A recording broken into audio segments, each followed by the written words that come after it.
The following podcast contains naughty language and ridiculous situations. Listener discretion is advised. So this is kind of a bittersweet week for me. Historically, even though this is arguably for all of us on the show, give or take, and our friends and we met way, this is our favorite time of year, right? But normally this weekend, October 13th, 15th, or 14th through 16th, has been when we would do the Rock and Shock horror convention here in Massachusetts. And while the final show happened about 2 years ago, and then a global pandemic happened, which negated any possibilities of a resurrection or something different, it still stings a little bit, especially seeing all the memories on Facebook of only a few short years ago. So while we don't have a horror convention to go to this year, maybe we can celebrate that it is the spooky season, and bask in that. So till the next time we can gather in a convention and maybe meet some new friends in person and see some old ones, let's just take the solace in the fact that, hey, we have 2 to 3 hours of arguments and dick jokes, and we'll go from there. So welcome to Trick or Treat Radio.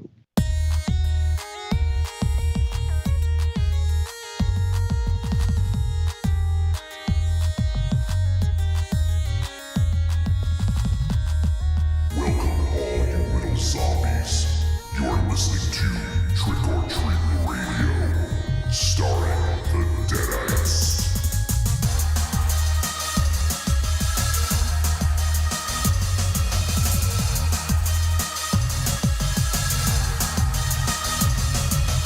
Welcome to episode 481 of Trick or Treat Radio. Trick or Treat Radio is the world's most dangerous podcast and is recorded in front of an undead studio audience here at Castle Wolfenstein, also at the Lair of Lost Swag within the Raven Chateau, also at Casa de 50 and the Lair of the Gods.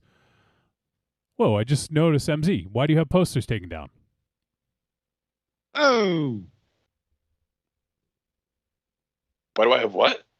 You have posters taken down. They're backwards. Huh. And his shelf is gone. Yeah. Yeah, he's like, huh? I had no idea. Must have just happened. The fuck? I've been burglarized. I'm rearranging. Wow, No. looks like shit right now. Something else. Rearranging right now. No, something else is going. And by the way, let me make a little clarification to Raven Shadow's Dynamite intro. All of us is not going to be missing out on a HorrorCon. I will be at Monster Expo in Fairhaven, Massachusetts on Saturday. So it's the first con in 2 years. Yeah, you can la-di-da all you want, cocksucker. I'm going to a con, and you guys are not. Yeah, thanks for the invite. Yeah, thanks. You need me to invite you. You can go yourself. Well, you could have said, hey, you guys want to go? We could commute. Yeah, wow. That's fucked up, man. Yeah, thanks. Commuting. Yeah, Hey, you can still go. You can still go. No one's stopping you. Monster What's Zero, stopping you? you would have loved it if you asked Aries. He would have drove you, and you wouldn't have to be scared going to the big city. No, Yeah. the big city. It's in a marina, you dick. Wow, he's It's at coming a out, marina. coming out firing. You dick. I can't believe you would think that it was in a city and it's in a fucking marina. Wait, it's a marina. Like But what? still. Submarine? But still, the point is that you guys can go if you want. Wolfie can't because he's all the way in buttfuck Maryland. But you guys could still go. Buttfuck Maryland. But you don't think If anything, where you are is more of a buttfuck than where I live. Oh, believe me, there is no disagreement that this place is a buttfuck place. It really is. So what are you looking forward to? What are you looking forward to the no most? arguments. What are you looking forward to the most at the con? Just MZ? hanging with my friends. Just hanging and banging. What friends? None of us. Hanging with your friends, and you couldn't invite your friends to go with Yeah, you. what the fuck? How? Yeah, well, you know what? There was a wedding I could have gone to, but I wasn't invited to that either. So Not my wedding. Yeah, it wasn't. You think I had a say? Yeah, he didn't get married. Why would his son want you it's at not his my wedding? con. It's not my con. I'm just going. Wow, that's fucked up, man. I'm gonna go hang out with my guys friends. Yeah. You know, I mean, Throwdown you could Thursday's gonna have be there. simply said. Rough House Publishing is going to be there. you think they're your You friends? could have simply said, "I'm going down. You guys want to meet me down there?" I brought it up several weeks ago, and you guys were like, "Ugh." So it's like, well, okay. It seems like these guys don't give a shit about it, so fuck them. No, I think you mistake everyone's not giving a shit for the convention for not giving a shit for you.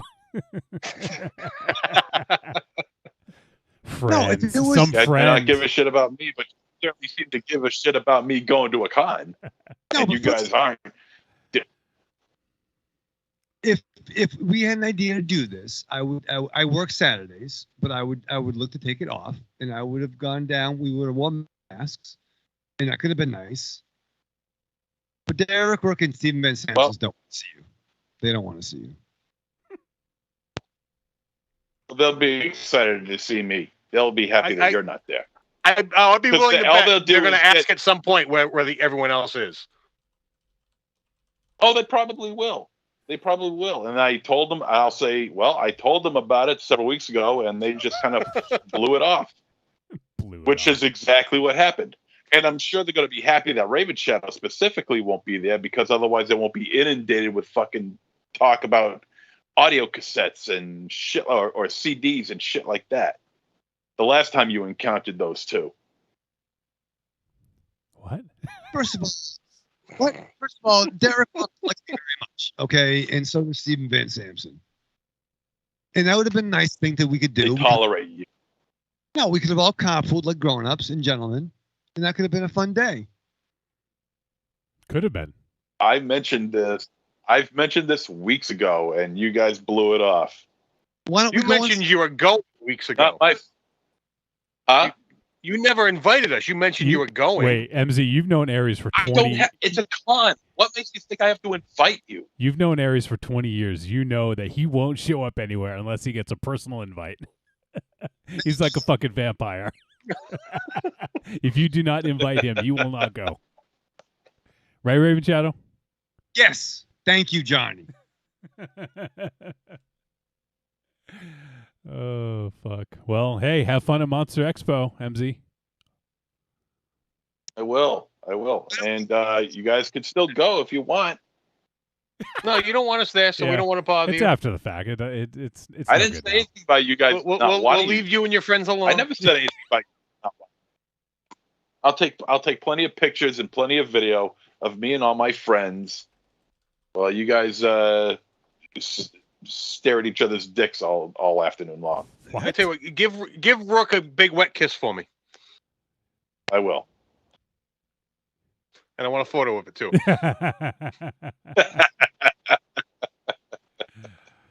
Oh, man. So there, well, hey, MZ's going to go have fun without everyone else, so that's cool. Have fun, MZ. I will. I will. I hope you get a flat tire on the ride down. The guest Oh, list. God. He's got it now, you son of a bitch. The guest list is nothing to crow about. Honestly, but it's their first show, so and it's the first con in this area back from COVID and everything. So I can understand why they're taking baby steps for this thing. It makes sense. Now, is it their first con or just their first con back? First period, Both. I think. Yeah. Well, this is the very first con. This is the very first con for them. The very first Monster Expo con, but it's Okay. also the first con in this area. Yeah. Since COVID. So yeah. So I can understand why they're taking baby steps to tread the waters, see how things go, and It's a bit of a. I mean, if it's a success, It's a bit of a hike out there, huh? Yeah, it's like about an hour and a half out there or something like that. It's somewhere near Gloucester. I know that. Oh, it's actually not too bad. It's near like Dartmouth, New Bedford. That's not too bad, I guess. I thought it was a little further. Not like Worcester in the Yeah, I backyard. think it's like Yeah, it's an hour 15, I oh think. geez, 15 minutes and you're there. 15, 20 minutes and you're there. So You know, MZ's gonna but go. I'm looking forward to it. MZ's gonna go have fun at a convention with all of his friends, without any of us. Yep. And well, have fun, MZ. No, I do hope you have fun because there's been a few up here in, or I should say down here in Maryland, but I just don't feel I'm ready to go yet. I'm getting better. Like I've gone to a few outdoor, kind of fair type things, but not I haven't done an indoor one yet. I assume this is an indoor one, MZ. Yeah.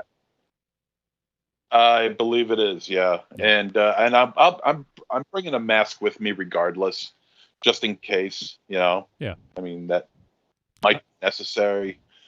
I have started We'll see. going back to the gym, so I'm feeling a little bit better about getting out.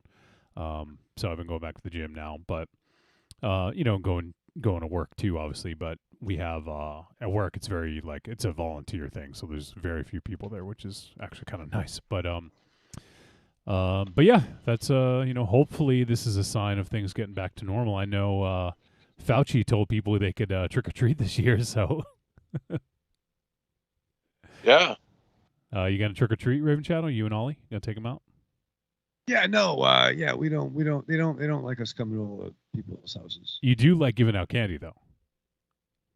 Yeah. No, I do it to appease the gods. Sam, Yeah. the Halloween the gods. Yeah. I do it too. You gotta have that. And even like I had anxiety last year, I put out a bunch of bags just in case. I don't want to fuck up some Halloween juju. You know what I mean? Yeah, So I'll probably do that. It's good. You're very much into the traditions, Raven Shadow, and superstitions. Yeah, not really, but sometimes you gotta be. Once again, you don't fucking talk every during single a time no- I travel, you give me a fucking $1, and you're like, you got to give this to somebody when you arrive. Like you're very adamant about that.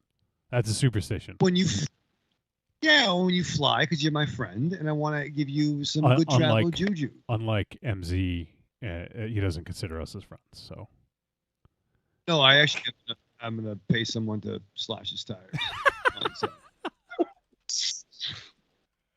That's how much he thinks of you, MZ. Can't even be bothered to do it himself. yeah, Pay someone else to do it.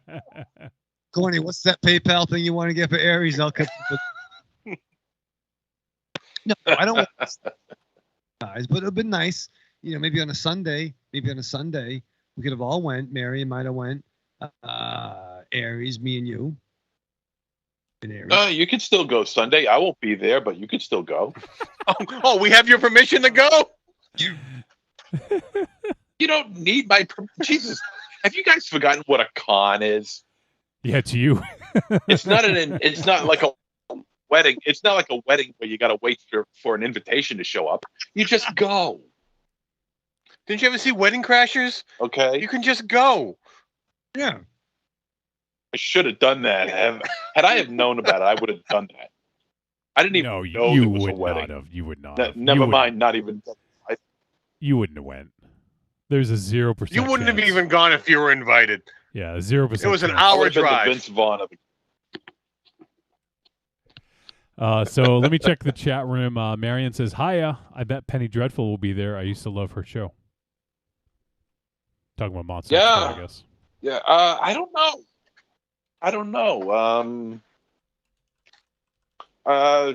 She hasn't said much lately. I, to be perfectly honest, I really don't know. All right. I hope MZ so. Is a no. I hope she shows up. Yeah. Like I said, Throwdown Thursday will be there, so Patsy and Ashes will be there, and Rough House Publishing will be there. A couple of our friends on Facebook will be there. and I'll be there. Double You D. won't. Double D says, "Man, MZ Shore is snarky tonight." Thank you, D. All right. Well, Yeah, I'm feisty. before we get too deep into anything else, I want to let folks know what we're doing this evening. So we're deviating a little bit from the norm, and we typically do newer VOD releases. We're changing that up a little bit, Raven Shadow. We're taking the formula and we're changing it. It's like a new recipe. It's like, you like your Uncrustables a certain way. You like to take them out of the freezer, 5 hours before you eat them, or fridge, I mean? Yeah, no, around 10 o'clock or whatnot, get ready for bedtime around 11, put it on the nightstand. Like, alarm goes off at 4 a.m. Hey, here's a little snack. So about I can 5 have to a 6 hours you like to defrost them. Yeah, then I have my extra hour of elongated bedtime. So it's like, hey, before wake up and face the world. Nice, you get a belly full of Uncrustable. I grab all a little bit, and All right. the world. So Raven Shadow. So what we're doing is that's what we normally do. Tonight, what we're doing is we're taking the Uncrustable out, we're putting it right in the microwave and microwaving it for 10 minutes. We're shaking things up. Yeah. You got shit to package though. You don't want to burn the house down. I mean, I'm not sure. All right. So tonight we are doing an older film. This is a film from 1988, but it never saw the light of day in North America until recently. And the name of the film is Sons of Steel, and it is. Let's see. I guess you could call it a musical. It's like a heavy metal, rock and roll, time traveling, post apocalyptic musical. There. Yeah. That's kind of what it's all about. Let me see. Let me get something. This is more succinct. It's a lost 80s Ozploitation, sci-fi, time traveling, post apocalyptic, heavy metal musical. And that's what we're doing. So it's just made its North American debut. It's available on DVD and Blu-ray. It is a very limited printing. I think there's 1,500. Blu-ray actually is limited to 1,500 copies. It includes an exclusive slip cover, and there's also a VHS release, which is limited to 250 copies. So if you guys want in on this, you're probably going to act quick. We'll give you the info later on. But so we just thought it would be cool to switch it up and do something. We like to talk about cult movies on the show. We like to do, we talked about like Miami Connection. What the fuck are you laughing at, MZ?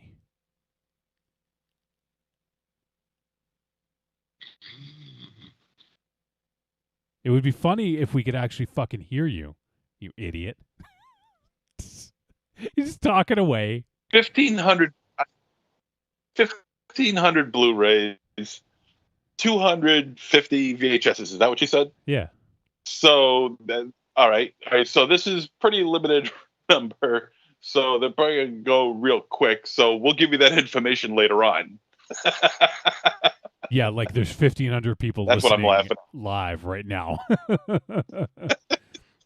So No, I- that's not the point. I just want to give the info while it's relevant, while it's more relevant. But I'm just kind of hyping it up right now. And we thought it would be interesting to do this. And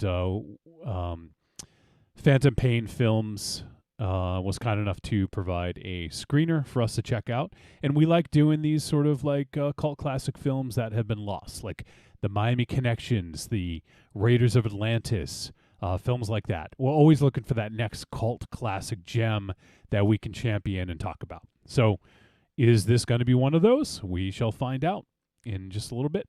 But we'll be talking about Sons of Steel in a little bit. And I know we have some of our friends over in Australia. I'd be curious to see if they've seen this film or heard about it. So if any of our Australian friends are listening, I would love to hear about that, to see if they're even familiar with this film.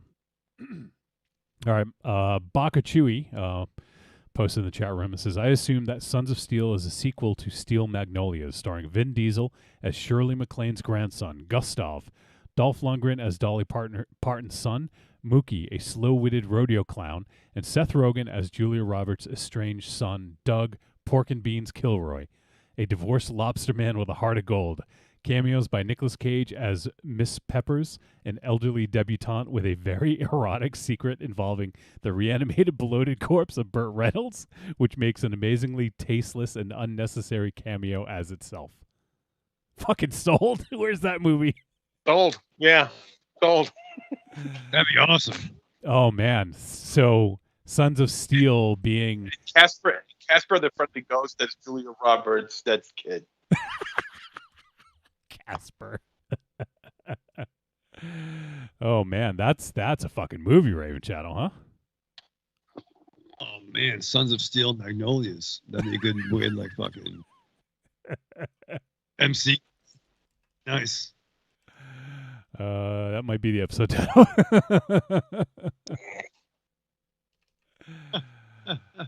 All right, so we're gonna do that, but before we go there's a couple other avenues I wanted to try to explore, and we actually, this isn't confirmed yet, but we may have a guest at some point during the show. We reached out to someone who's very near and dear to all of us, and he had a kind of a rough go of things in the last week, and if he doesn't show up, we'll talk about it later on. I want to give the info, but if he does, I want him to kind of tell his story. But so we may have a guest pop in. If we do during the film discussion, we're just going to take a quick break and then talk with our guests for a little bit. But speaking of guests, former guests of the show, we've had most members of Astron 6 on the show. Raven Chow, you know what's crazy? The only one we haven't had on is Connor. And that's the one you like the most. Don't fucking tell me. I think about it all the time. You do. I bet you do. I did. I was thinking about it in the bath the other day. Well, why don't you reach out to him and try to get him on the show? I know, but he did accept my friend, but I don't want him to unfriend me. But maybe I will. The worst you can say is no. Raven Shadow, I can reach out to him. No, I want Raven Shadow to do talk, this. If it means that much to him. He'll fuck it up. Sorry, Raven Shadow, no offense. But will you tell him, will you put me over? Will you tell me how, No. will you tell Connor how cool? No. Why? No. Why? Why would I? Because you're my friend. Well, I put you over just by having you on the show. Well, yeah, well, I think you contribute a little bit, but I mean, tell Connor how cool I am. Just fucking lie. Fucking lie to him. Pass him a note. Do you like Raven Shadow? Check Yes box. or no. Yes or no. Yeah, I'm fine. It's just like, I mean, if it's like, that's even better. But if it's just like, that's fine too. On the like. So, anyways, talking about Astron 6. So we've had 4 of the 5 members of Astron 6 on the show in the past, and it looks like Astron 6 listened to our discussion last week of VHS 94 because they tweeted out and says, "I'm interested in this 2-hour Veggie Masher ad. If you guys can scrape together 1 or 2 million, absolute bare minimum budget, we will work with on this." So, guys, if we raise 1 or 2 million, Astron 6 will make a 2-hour Veggie Masher ad. I think they need to lock down a price here, 1 or 2. Because 1, I'll go to the bank. 2 million, I'm out. Right. Well, I think if we do 1, we'll get the bare minimum. But if they do 2, maybe they can go the extra mile and maybe have someone like lose a finger in the Veggie Masher or something like that. Well, how much is like a half an hour Veggie Masher commercial? That's a good question, but I think someone said on the show that they wanted a 2 hours of Veggie Masher. Yes, before we were fucking. I want to see them. I want to see them use and put an Uncrustable in one of those Veggie Mashers. Now we're talking. Raven That Channel, alone is worth $50,000. can we get? Well, Maybe we well, can first put of all- together 100,000 and they can make like a 10-minute short of that. That's fair. I mean, a Crustable and the Veggie Mash is probably about 500 right there off the cuff, right? That's fucking operating costs. I mean, I got about 9,000 on my credit card I could fucking charge.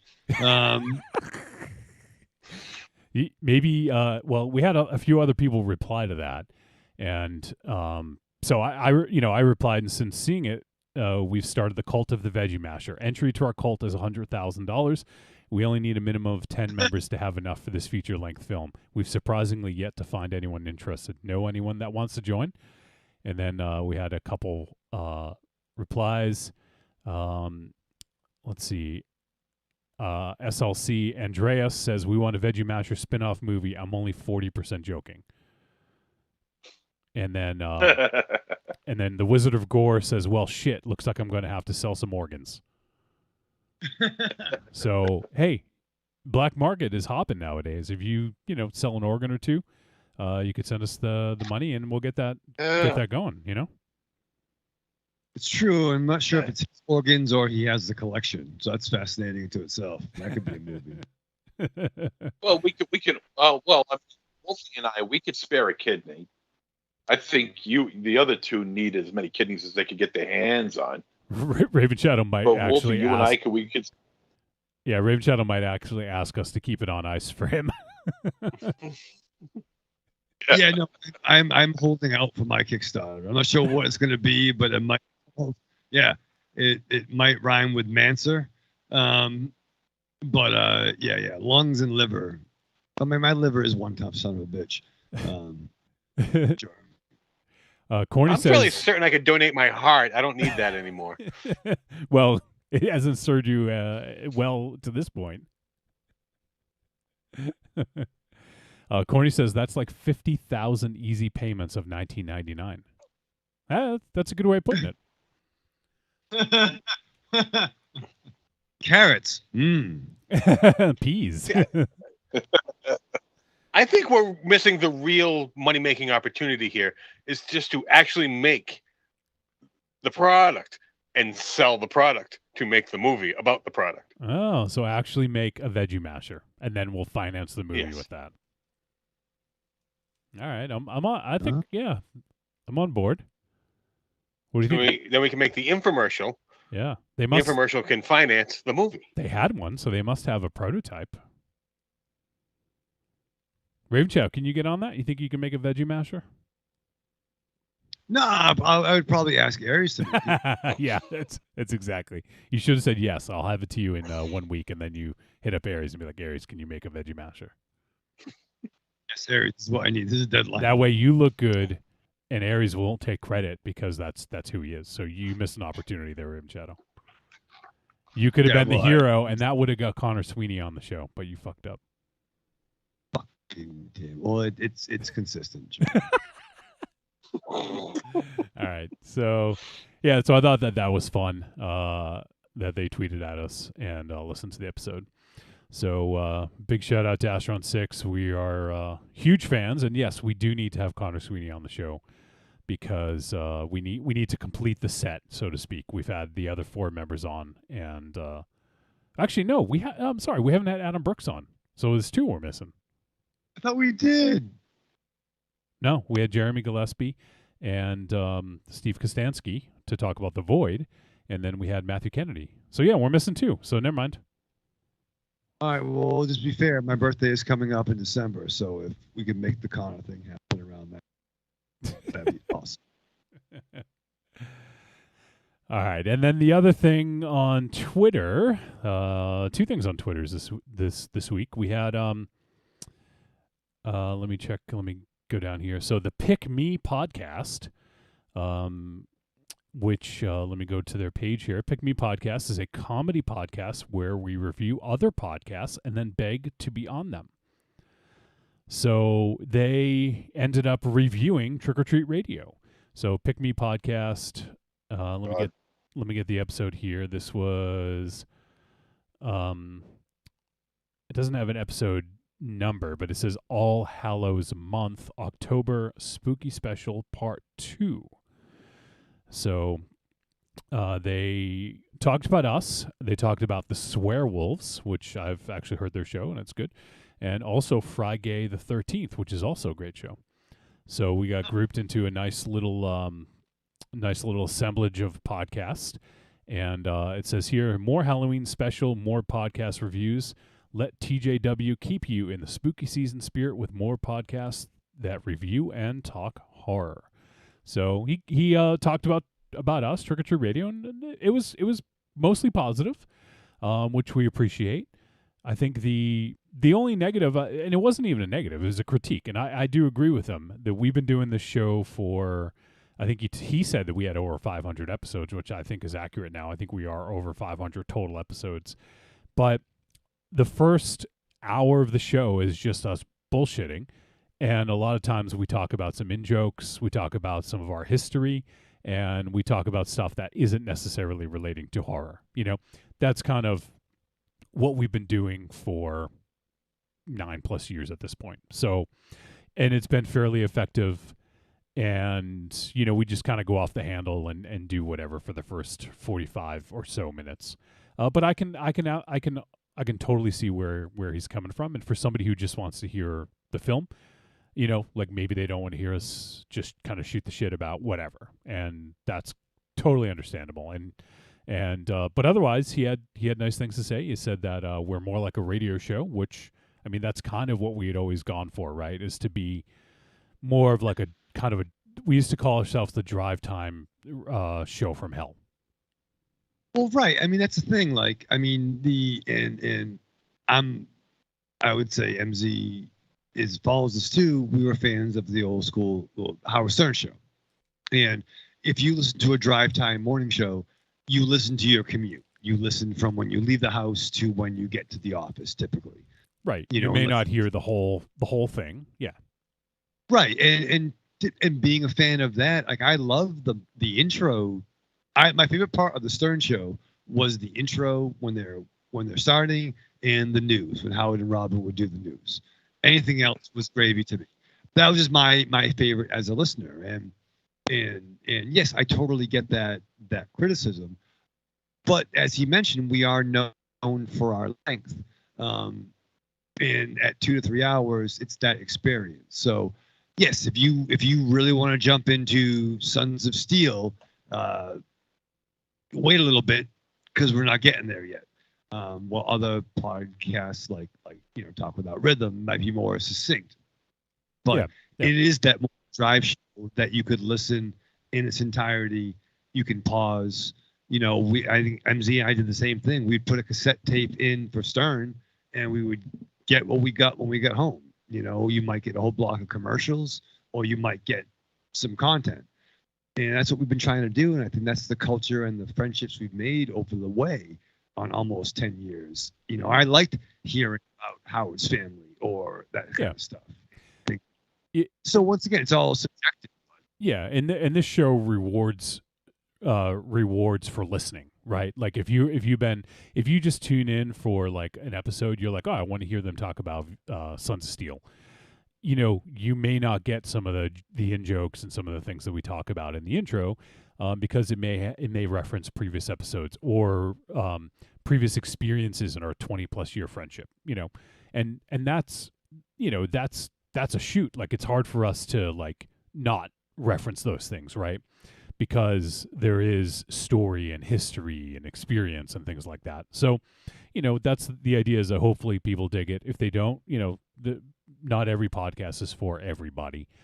And that's a big part of it. So, but yeah, we appreciate people tuning in and checking it out. And that's why I try to keep things like hour. You know, we do about 3 hours. I try to do first hour is just the intro, second hour roughly, and I don't time it, but the second hour typically is the film discussion. And then the third hour is the voice messages and the wrap up and all that stuff. So it doesn't always work out that way, but that's how I try to do it. So if people really dig hearing us talk about film, they can kind of, you know, maybe fast forward to like the 45-minute mark or something like that, see where we're at, and then just keep going. You know, we do have breaks as well, which most podcasts don't have breaks, but we also do a live show, much like a radio show, as you said, Raven Shadow. Like that's one of the things that we do, is we do it live. We're streaming live. We hit record, and when the show is over, we hit stop, and then that's what gets out there. There's zero editing. I haven't edited a damn thing out of an episode in 8 years or so. Yeah. So that's how we do it. And hopefully that's something that resonates with people. And apparently it does, because we've had a pretty, a pretty loyal fan base for a long time now. So I am hugely thankful for that. And if people want to check it out along the way, if you've never checked it out, or maybe you listen to the Pick Me podcast and you heard someone mention, you heard TJW mention us and talk about us, and you're checking out for the first time. That's kind of what we do, and it's worked for us to this point. And yeah, it is kind of like that radio show thing. We never know what someone's going to say. We don't plan things out in advance. We don't plan bits. I don't think we've ever planned anything. Like, we just plan the movie and then we talk about it, and maybe we plan a guest and things like that. But we try to be as off the cuff as possible, and that what you're getting is us. Like, that's that's what we do. There's no. I was about to say there's no gimmick, but as TJW pointed out, our names are he mentioned that we have pseudonyms, or but just a little. But I don't know what he's talking about. I don't either. I mean, God-given name. Yeah, but Monster Zero, his parents had him and looked at him and said, "Wow, this crazy fuck looks like a fucking monster." Yeah, seriously, TJ, meet this motherfucker. Come over, He's dude. got 3 heads. And 2 of them. I believe that the words were spoken about MZ as they were running away, though. Yeah, true. Yeah. And the doctors. and we do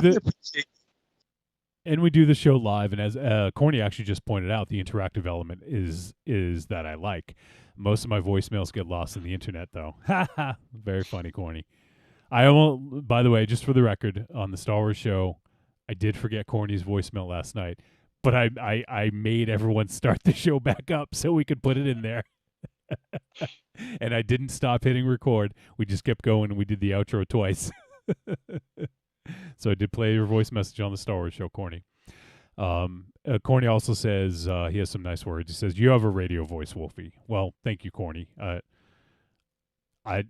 mean, I've done internet radio in the past. I guess I'm just lucky that my voice doesn't sound like, I don't know, Raven Shadows. No, just kidding. You got a good voice, Raven Shadow. Fucking say that. That's why it's fucking Shadow in the Moon. Yeah, Wolfenstein, Wolfie and what would it be called? Would it be Wolfenstein or Raven Shadow in the morning? Yeah, Wolfie and Ravy in the morning. Wolfie and Ravy. Yeah, Wolfie and Ravy in the morning. On WNBC. See, yeah. I like that. And that's why terrestrial radio is dying. Yeah, exactly. Yeah. We would not have On TOTR.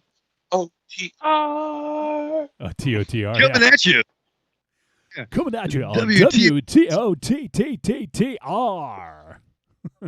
In the Cherry Valley Hills. Yeah, coming at you from the mean streets of Baltimore. Yeah, it's Ravy and Wolfie in the morning. Ravy and Wolfie in the morning. But TJW did say he wanted to hear Wolfenstein and Raven Shadow in the morning. So. Oh, I was doing that bit with Mary for like fucking from Saturday to Sunday. So no, I appreciate TJ. Thank you. How many times did you listen to that when he said that? How many times did you rewind? Seriously. That was just once, but then I would do the Wolfenstein and Raven Shadow in the morning thing to Mary I did about 10 times. If she's listening, she'll. Oh shit! So we appreciate TJW over at the Pick Me podcast for highlighting us and also for including us on with some other good shows, the Swearwolves and Friday the 13th. That's fucking great. That's a great title. I want to check. You should. I think you dig it. When they mentioned this, I thought he mentioned the Swearwolves episode we did. That was one of our titles for a show. Right. So I thought he listened. But yeah, no, that's cool. But yeah, no, Friday the 13th. Yeah, I'm gonna add that to my fucking playlist. Speaking of, you mentioned El Goro. Did you hear his In the Earth episode yet, Raven Shadow?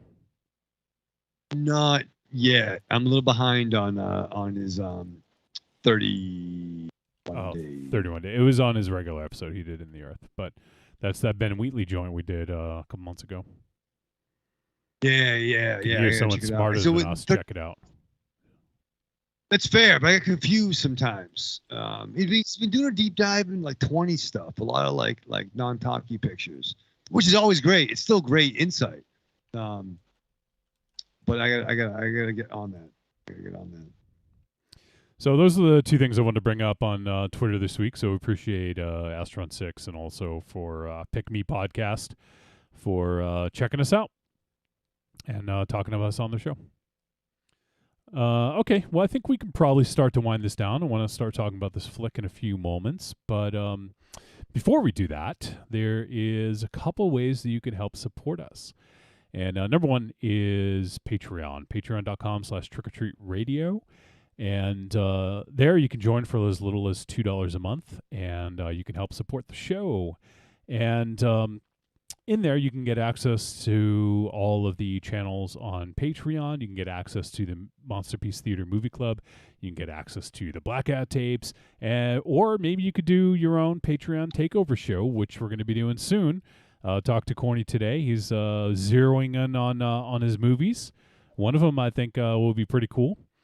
So we're going to be getting the details on that soon. But I think we'll do that at the beginning of November, if I'm not mistaken. So, also one other thing I realized is we haven't done New Guest November because since I moved down here, we haven't done it. So I wonder if we can maybe revive that. I'd have to get in touch with some folks. So, so who knows? Keep them. It can be a lot of work to book the guests, but we'll see. I think it'd be fun to do something. Yes, Raven Shadow. It rhymes with Connor Sweeney. Bonner Meany. Bonner Nini. Colin Meaney. Colin Quinn. No, yeah, that'd be nice. Thanksgiving's coming up. You have Connor Sweeney. Connor Sweeney. You could probably get Connor Sweeney, but no, Connor Sweeney. We should definitely get. So if anyone has ideas for New Guest November, if we are able to get it going, let us know who you'd like to hear. If there's a podcaster out there, a musician, a filmmaker, anything like that is within the realm of possibility that we could get. Speaking of people we've had on the show before, you guys remember we had Radio Silence on a while back, right? They did that movie Southbound. And well, they did that movie Ready or Not that came out last year, 2 years ago, I think. And now they are directing the new Scream movie that's coming out in January. So it looks like they're moving up in the world. You think it was after they came on the show? That really boosts them up there, you think? Yes. You will take the credit for that. So I think it's real cool though. They're really good directors and they were really awesome dudes when we had them on. So if I'm actually going to look that episode up and see what episode it was if people want to check it out, because they were really good dudes and it was fun talking to them. And is that why everyone's what's that? trilogy right now or Scream French?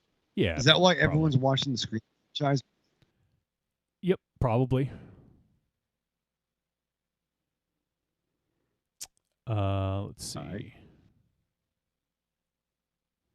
Yeah, so it was on episode 224, In a Valley of Radio Silence. That's a good episode title. Because we did that movie In a Valley of Violence. And we talked to Radio Silence. It makes perfect sense. So this was back in 2016, actually, where they came on to talk about Southbound, and they had just put out a new podcast called The Crawl, which I actually dug. So good for them. Glad to see that those guys are doing some cool stuff, and hopefully Scream is cool. You looking forward to it, MZ? How do you feel about the Scream franchise now?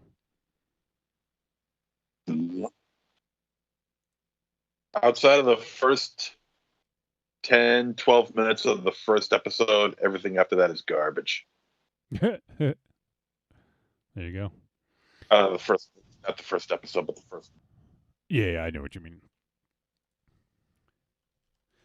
So I was talking about Patreon. So patreon.com/trickortreatradio. Give that a look and help support the show. Also on trickortreatradio.com, you can scroll down, look for the Amazon logo, click on that.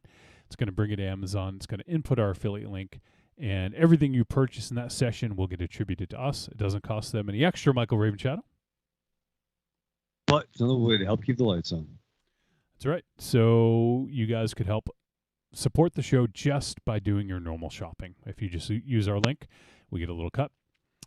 Finally, you can go to trickortreatradio.com, click on the store, and in there we got some digital goods. We got the greatest hits of Trick or Treat Radio volumes 1 through 3. If you are new to the show, if you haven't listened to all 9+ years of episodes, you know what? You want a sampler. You want to pick up a little sampler. You go there, buy one of those, buy all of them, and then you will be treated, hopefully, to highlights, lowlights, midlights, everything in between. You got the songs, the arguments, the interviews, lots of stuff. It's just a nice sample all across the board there. So you can give it a listen and learn a little bit more about the history of Trick or Treat Radio. All right, Raven Shadow. So you sit down to watch an Ozploitation film from 1988. I got to hear how you prepare for this one. I'm not even sure. Have you guys ever had moments in real life where you feel like you're in a movie? Yes. Nobody? Thank you. So I had one of those moments today. I went to the doctor's. Aries is Picarding already. So this movie would be less of a movie and more of a website.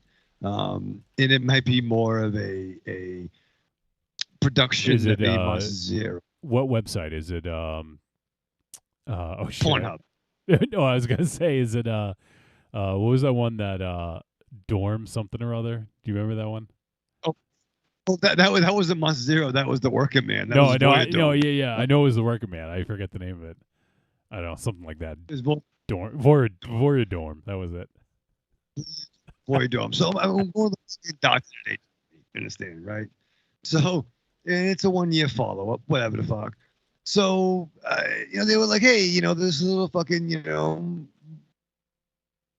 mole birth mark, beauty mark that you had. Yeah, we're gonna cut that off you. And I'm like, all right, cool. And I'm like, hey, we're doing that. Can we do 2 for 1? There's one over here I don't like. I don't want that done. So yeah, they're gonna do it. And then and it's funny, as we get older, I didn't mention this before. So I'm at a point now in my age where all the doctors I've had as a child or as a 20-something, whatever the fuck, they're all retiring. So there's a new crop coming up. But it seems like all my providers are, and not to quote Bill Hicks and be Randy Pan the gold boy, but they're very young blonde women. And that's awesome. That's great. But it's very weird as a 40-something-year-old man. Like, hey, I used to have an old dude with hairy ears, and now this is my provider. And wait, Dr. Chang is blonde? No, she's Asian. That's Okay. so, yeah. So to be fair, it's blonde women and Asian. So I feel like Jack Tripper when I'm going to the doctors. I just have a different roommate every time, depending on the line of business. So the 30-something-year-old doctor is going to cut off the thing they just want to get out of me.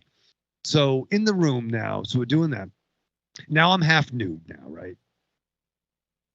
Which Yeah, half? Top half or bottom half? Or left Yeah. half? No, I'm wearing my. Yeah, I'm like Two-Face.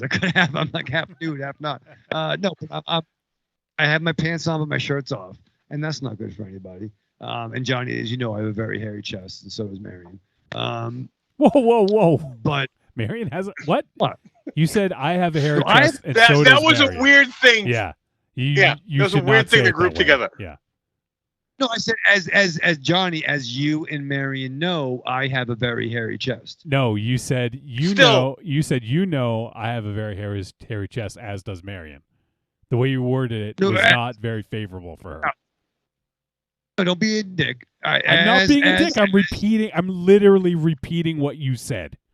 How is That's that being a not dick? When I No, it's absolutely. don't Do you want edit. me to go to the tape? No, but no, I said, well, as I want you to go to the tape because I know you don't have tape. you know, but Mary is there's no fucking, yeah, it's fucking nice. But yeah, no, I have a hairy chest. I'm Italian, you understand? I'm Italian, you understand? So anyway, so I'm having the fucking thing cut off me. So then the 30-something-year-old doctor comes in, and then there's like a 40-something-year-old like assistant with jet black hair that might not be the natural hair color, but still is in the room. And then they bring in like, oh, by the way, this is the teacher, this is the assistant to learn how to do this. So now it's very weird. So I'm in a room, half nude, having some fucking things cut off me.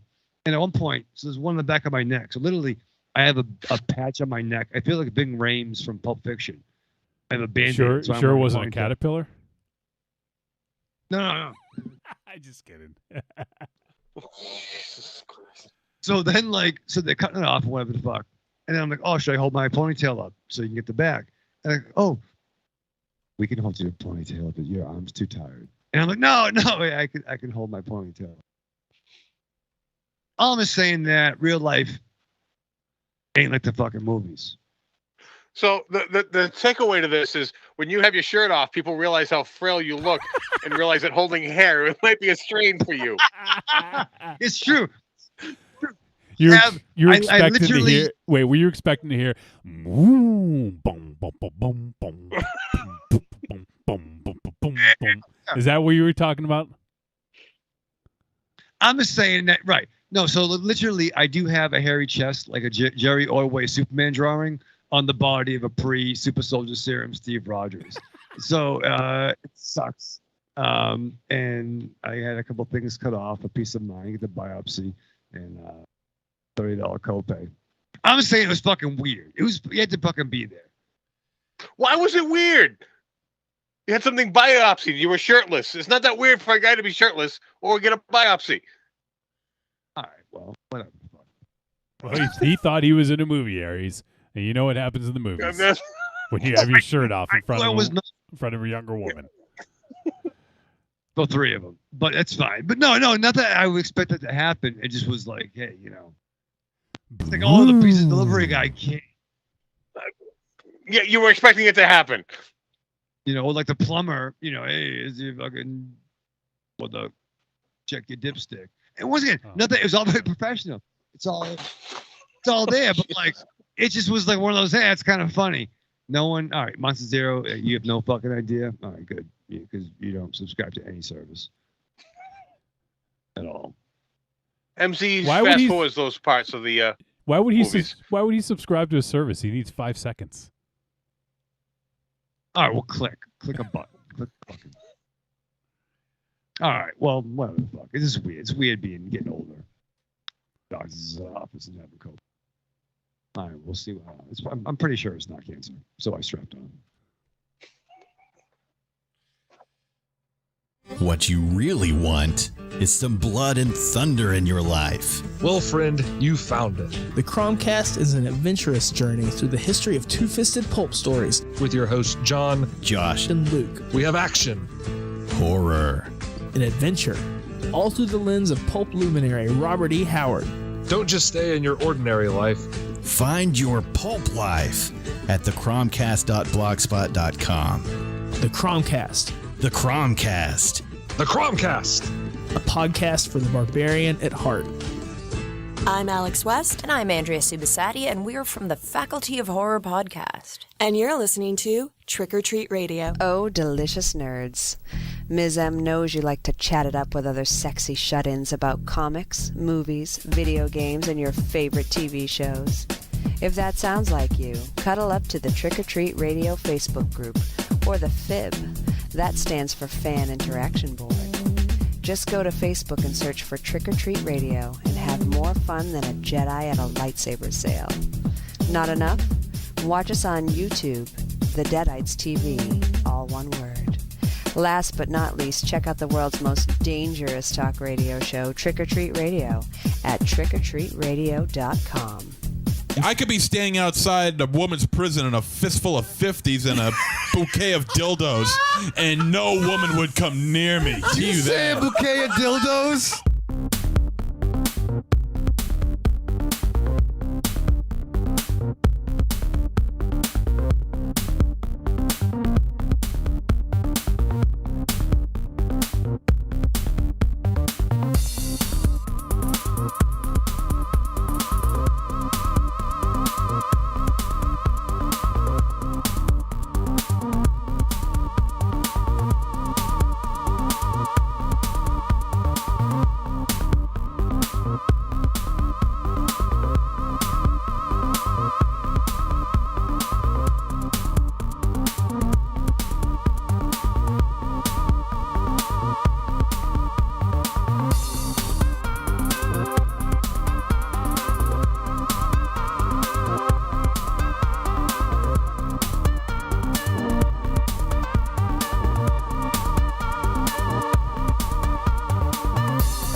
We are back on Trick or Treat Radio.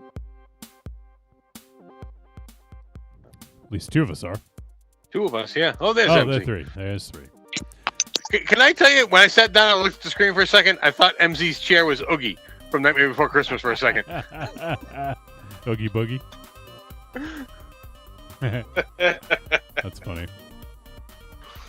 All right, so we're going to talk about our featured film this week, and the film is Sons of Steel from 1988. And this film is a comedy, musical, sci-fi flick written and directed by Gary L. Keaty. And the film stars Rob Hartley, Roz Wason, Jeff Duff, Dagmar Belova, Ralph Cotterill, Elizabeth Richmond, and also Mark Hembrow. And the synopsis for this flick: in a futuristic Australia, a scheme to blow up the Sydney Opera House is discovered. The only way to stop it is to send an agent back in time to prevent the plotters from hatching it. So, as I mentioned, this flick from 1988 was recently re-released on Blu-ray and VHS from Phantom Pain Films, and you can buy it over at futurevideo.tv. That's future-video.tv. And right there you can see Sons of Steel. The Blu-ray is $27.99. It's on sale right now. And let's see. The VHS comes with a poster, and that is $29.99. And both of these are limited, as MZ pointed out earlier.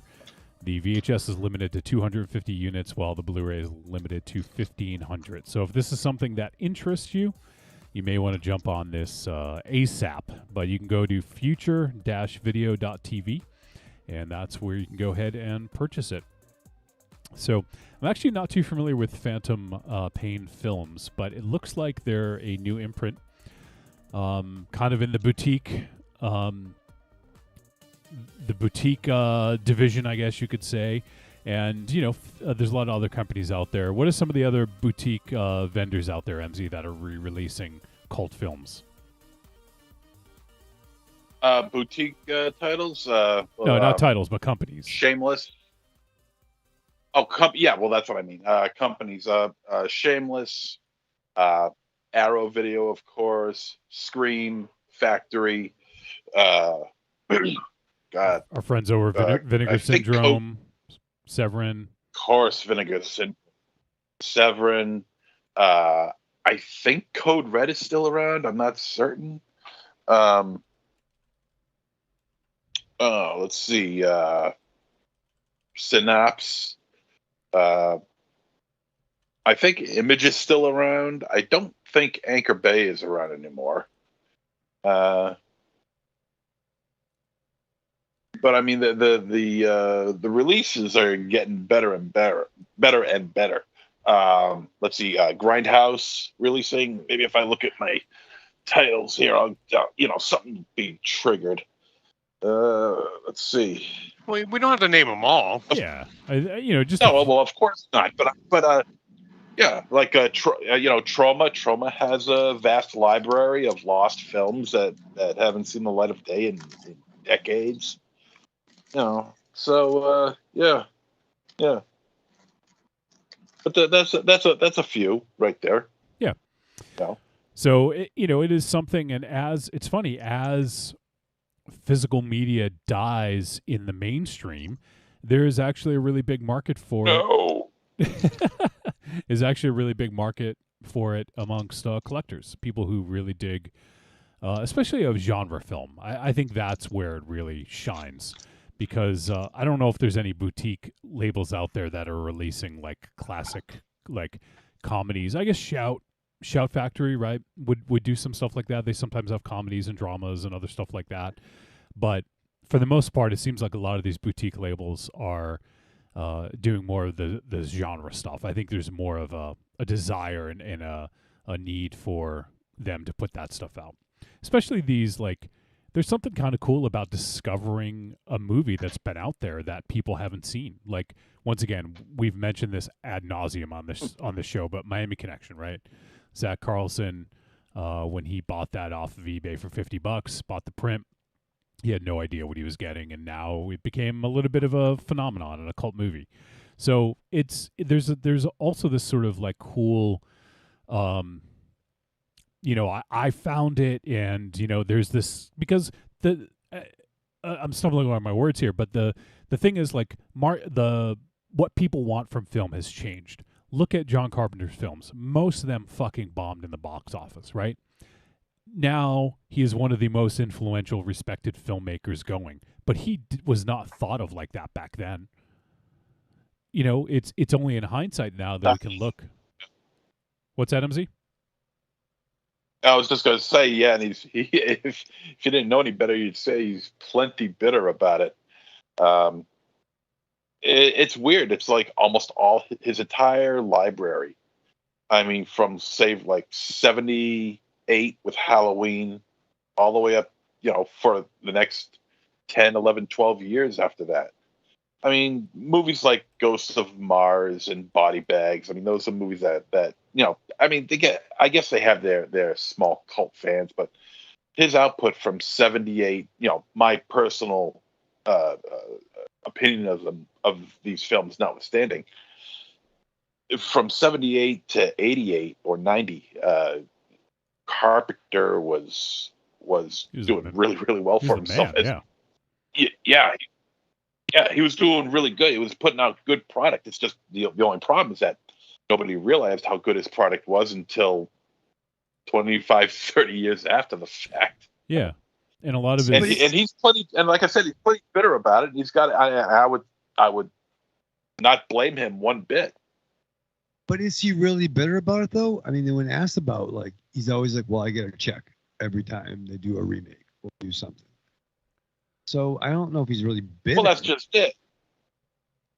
No, he's got a little bitterness to him about how his films did in the theaters. I mean, my he's raking it in now because of all the remakes and the love of that his films are getting nowadays. But what about back then? He wasn't getting any love. So I think that's there's this discovery aspect. If you're one of the people who can find one of those films and you have the ability to open it up to a wider market, like Vinegar Syndrome has been great at doing this. I know a lot of the folks in our community, in the podcast community, really love Vinegar Syndrome, and rightfully so. It seems like they're just knocking it out of the park lately, and introducing these films that weren't available previously, or have been really, like, people have been clamoring for a better release of it. So I think there's a lot, and I think there's a lot of space in, in this sort of like, with this, I think there's a lot of space available where people can come in and kind of like do that sort of thing. And here, in this case, Phantom Pain grabs this Ozploitation film called Sons of Steel that never got a North American release, and now they're releasing it for the first time, whereas some of these other films have had North American releases, but maybe were just on VHS and never made the translation to DVD or even Blu-ray, or definitely not streaming. So, there's so many films out there. There's so many hidden gems that it's just a matter of finding them. And I love, I actually love the way that Phantom Pain introduced this. Like, we were on a mailing list, and the way they sold it, I read this and I was like, yes, we have to do this, because of the way they worded it and the way they like hyped it up. When I read a lost 80s Ozploitation sci-fi time travel and post-apocalyptic heavy metal musical, I was like, sold, done.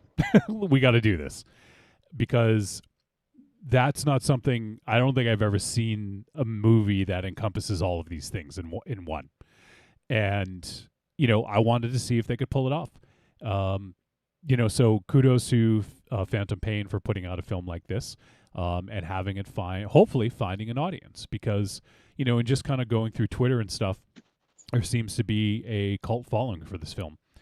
And, people probably had, I think it's actually available on YouTube, probably an old copy of the VHS or something like that. So I'm not saying you should do that instead of buying it, but, I think that it's out there. You can see the old print, but this is a 2K print based on a 35 millimeter scan. So it's a pretty clean print. We all saw the new one.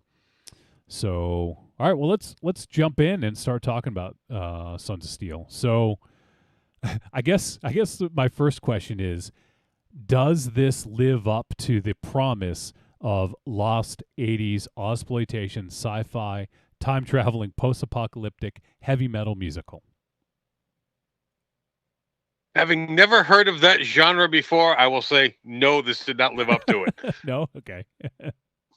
I think it did. I think it lived up to that.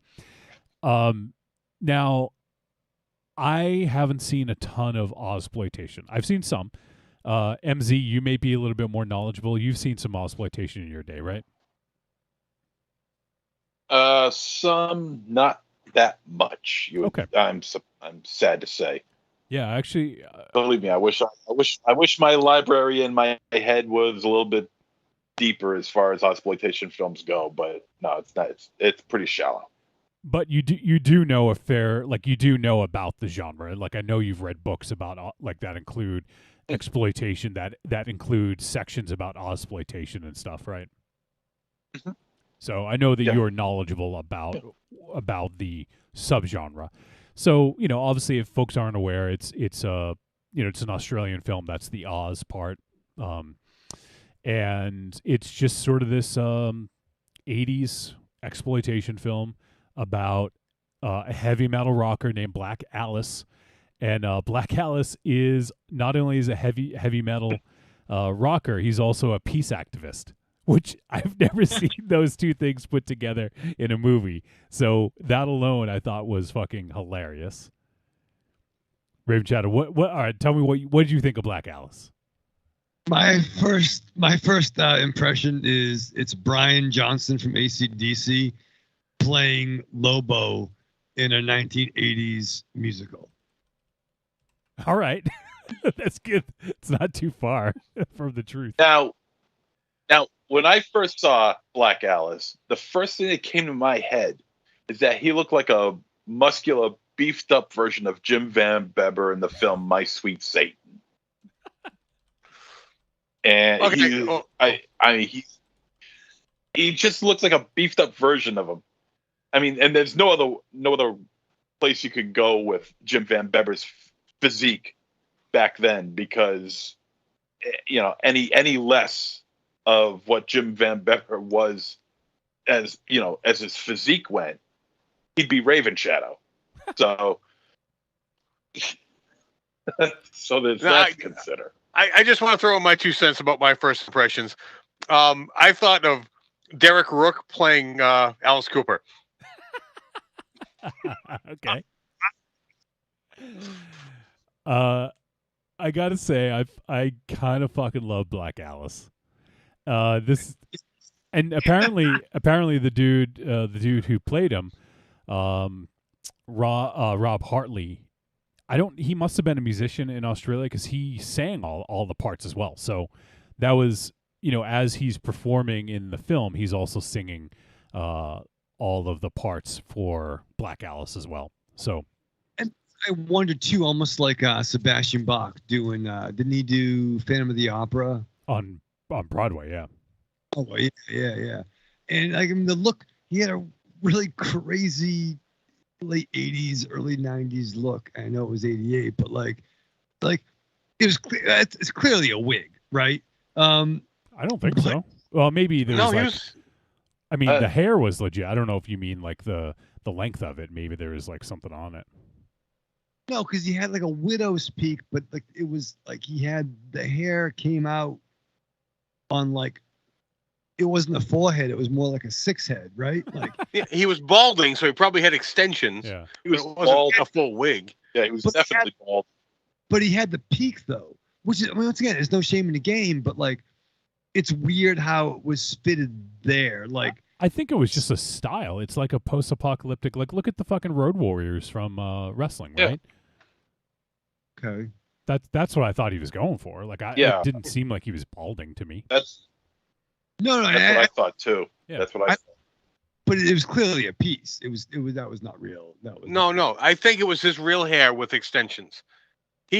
His like you said, a six head.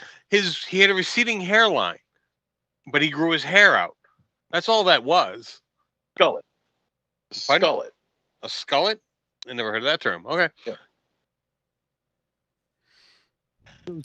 So and I thought the music was spot on. So whoever did it, like obviously this is the genre that they are familiar with. It looks like the director had composed. I don't know if he composed all of it or some of it, but Gary Elkidi looks like he composed some of the music as well,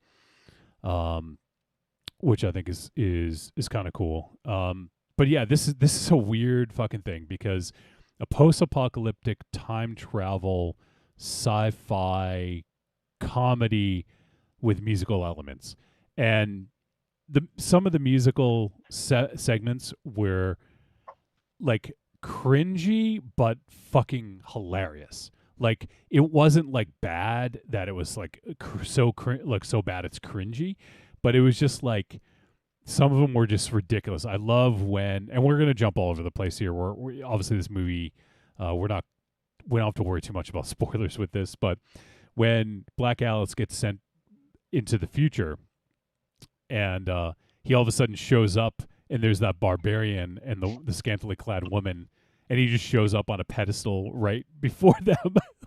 And he's just like doing this musical bit, and they're just kind of like standing around looking like, what the fuck? Yeah, those two look like something out of Fire and Ice. Oh yeah, for sure. The Ralph Bakshi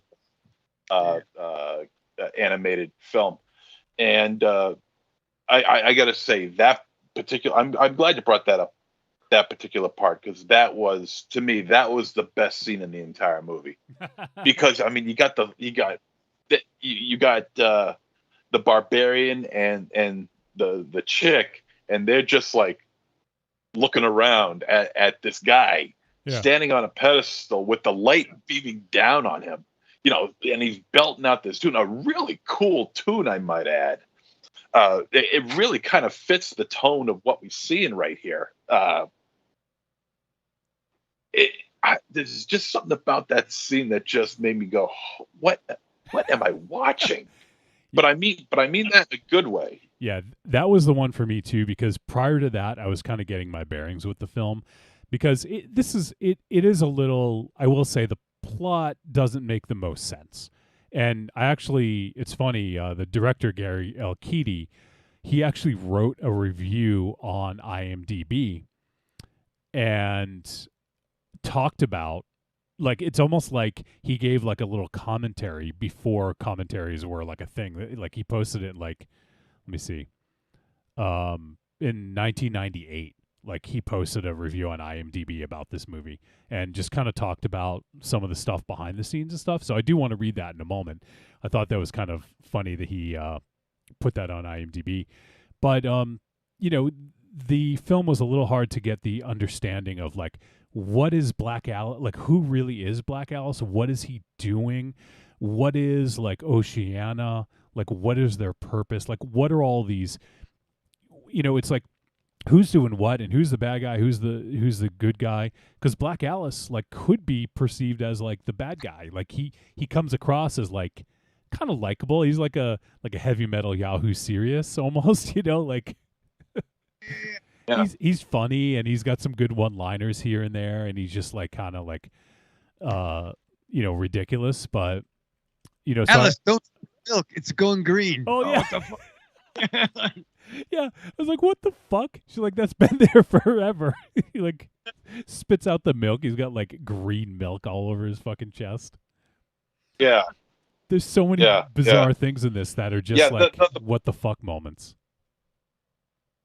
Yeah, the plot of this movie is really, I mean, it is hard to grasp. For a long time, I had a hard time just dealing with what the hell I was looking at and what I was listening to, because it's moving at such a frenetic pace. with, you know, I mean, the dialogue is very, very, I don't, it's clear that the audio is very, very clear, almost at a Luck of the Necrophagus level. It sounds like it's like organically there, but at the same time, it doesn't. It sounds like it's done in post. You know what I mean? Yep. It just there's a certain clarity to it that just is very undefinable to me. It sounds good, but at the same time, it doesn't. Well, then, but like I said, it moves at a frenetic pace, and it's hard to keep track of what's going on. Plus, you got to deal with the at times, not all the time, but at times, somewhat thick Australian accents that us stupid Americans got to try to adjust ourselves to. And so, because of that, some of the dialogue gets lost, some of the plot advancement gets lost, some of the character arcs get a little lost. So really, it's more of a visual experience than it is an audio experience. Unless you got Black Alice singing, then you got the whole kit and caboodle right in front of your face, But yeah, it can be a little trying at times to understand just what the hell is going on. Yeah, and I'll agree with that. There was some. It's funny, like when I finished it, I kind of wanted to rewind, and I was like, "Did I like miss something?" Or like there's a couple bits where I wasn't quite sure how he got back to the past, and there's like a couple things. I was like, okay, yeah, I'll just go with it because like the film is very confident in what it wants to do, But yes, there's some characters that feel very tertiary when I feel like they could have been more a part of this. Like, for instance, Hope. I thought Hope was a cool character, but she basically gets locked in a room for about half the movie, and then she's like gone, right? And I thought that she was a pretty cool character, especially at the end.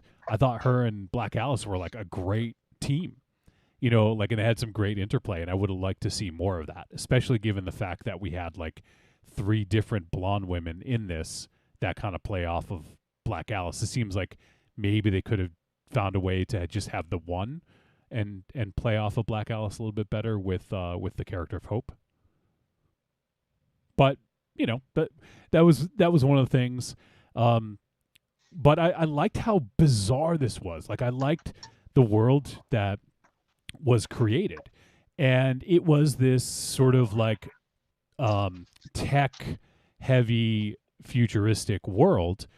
Granted, we don't get to see very much of the outside world because budgetary constraints would be my guess, right? Like, we're not going to see some expansive city view because that would be way too difficult for them to do on a budget. But you can show the interiors of buildings and stuff like that. And I feel like they did a pretty good job of making that work. But yeah, it's a weird mishmash of a lot of different things. But I feel like the world they built was interesting. And I feel like it was done with some confidence because it didn't feel like it was just like ham-fisted and silly. Like, I feel like everything made sense. Even the musical numbers seemed to fit into this world that was created. And I would agree. I mean, it might not be I'm unlike Aries, I'm not the biggest musical fan in the world. I like Cabaret before the Nazis show up. I like Rocky Horror Picture Show. And what else? Maybe those are the 2 musicals I like a lot. But yeah, it didn't. I did not like the theatrical version of Sweeney Todd. I did not enjoy that. No. I just, me personally, I just did not. But while these aren't the fucking, best songs in the world, I thought it still worked for what they were doing. Right? Like, it didn't detract from. No. I mean, that's what it was, a heavy metal musical. We got there was like a ballad number. There was a couple other just, and they kind of played like music videos. Like when during the musical, like I feel like it almost transitioned into like a music video, like especially that one we referenced when he pops into that pedestal. It felt like this was a music video. It's almost like a narrative that's wrapped around music videos, Right. It's more of the monologue. Yeah, And actually, that's exactly. One second, MC. I didn't finish it, but I didn't love Repo, the genetic opera. Mm-hmm. Maybe that might be the closest modern day thing to it. Well, I could be wrong on that, but like, once again, what are you gonna fucking do? Go ahead, MZ. It was. I was just gonna say, yeah, this feels like a 100-minute music video, because it has all the things that music videos had back in the day. It had the dudes, in the band looking like they're badass and they could get any chick. They got the hot chicks. They got explosions and fire and gunplay. Yeah. And monsters and fighting and warlords. I mean, monsters with huge cocks. Yeah, right. What the fuck was that about? This encompassed. This is basically 100 minutes. Let me put it to you this way. All the heavy metal videos that we got in the 80s, from Motley Crue to Crocus, okay? Yeah, I'm going there. It seems like all of them are just shoved into this 100-minute movie, and it's nostalgic, okay? It's highly nostalgic. That's why, that isn't why it's good, but it is nostalgic. It's good because it's different. And in the areas where it's not different, it's bumped up to a level that very few movies reach. And the fact that it's Australian kind of helps it along too. I don't know why, but somehow it does. Maybe it's because of the Road Warriors. Maybe it's because of that movie that, they started out the whole post-apocalyptic subgenre. So, of course, a shit ton of films like that came out after it. But for some reason, these guys seem to get it just right. They get it just right. Yeah, and so what, I'm trying to remember, what year did Mad Max came out in 79? Okay, yeah. And then Mad Max 2 was 81. So, yeah, but you're right. I mean, that kind of put Australia on the map for post-apocalyptic settings. And yeah, they lean into it, and I think you're right. I mean, this is a 90-minute music video, and there's a narrative wrapper to connect the different segments together, and I think it works. I mean, like it's funny, it's like ridiculous. It creates this interesting world, and it's just fucking batshit bonkers insane at times. And yeah, I mean, I enjoyed it. It's fun, Yeah. It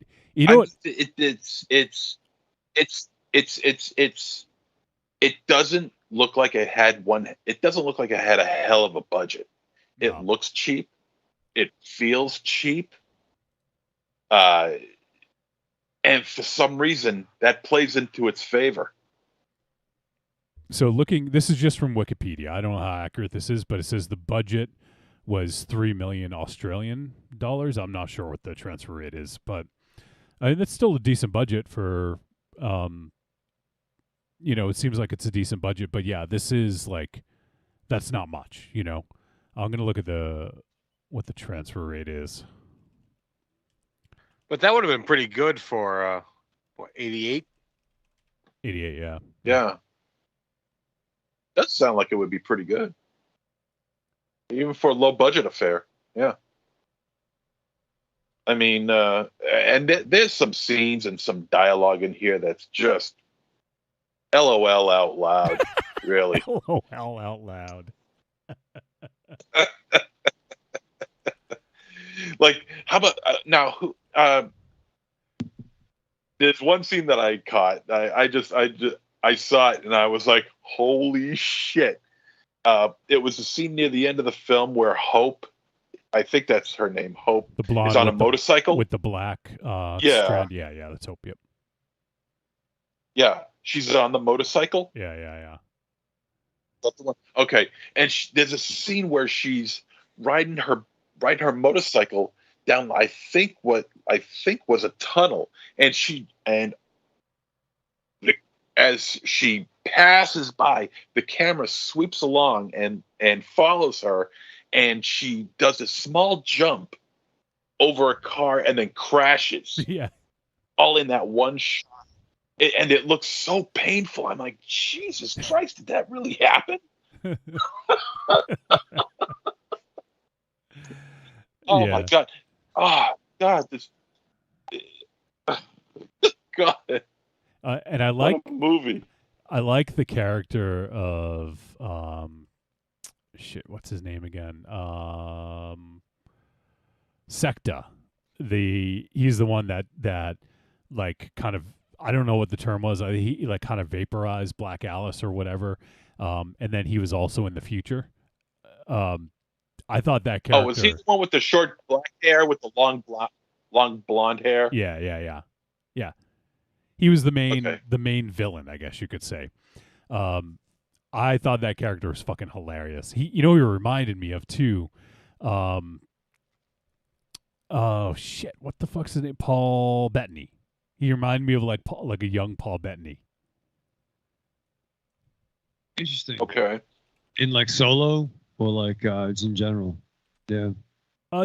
Just in general, like he kind of looked a little bit like him, and he had like almost like a cadence like him too, like the way he had like as Vision, or maybe in the Solo movie, or even he played Chaucer in what was that movie with Heath Ledger? Knight's Tale. Yeah, thank you. Yep, he played Chaucer in that. So and also too, like, he had a mini me before Michael Myers. True, he did have a mini me. That fucking thing. Yeah, right. So it's possible that Michael Myers stole that from Dana Carvey. Yes, not only was his impression of Dana Carvey from Lorne Michaels, but maybe from Sons of Steel. And what about the head? Yeah. The narrator, the head. Oh yeah. Totally, like it reminded me of Max Headroom a little bit, right? Totally, and actually, if I was 88 was after Max Headroom. It was Max Headroom was for 84, 85. Yeah. I'm looking. It's weird. You say Max Headroom. When I saw him, I was thinking more of the Lawnmower Man.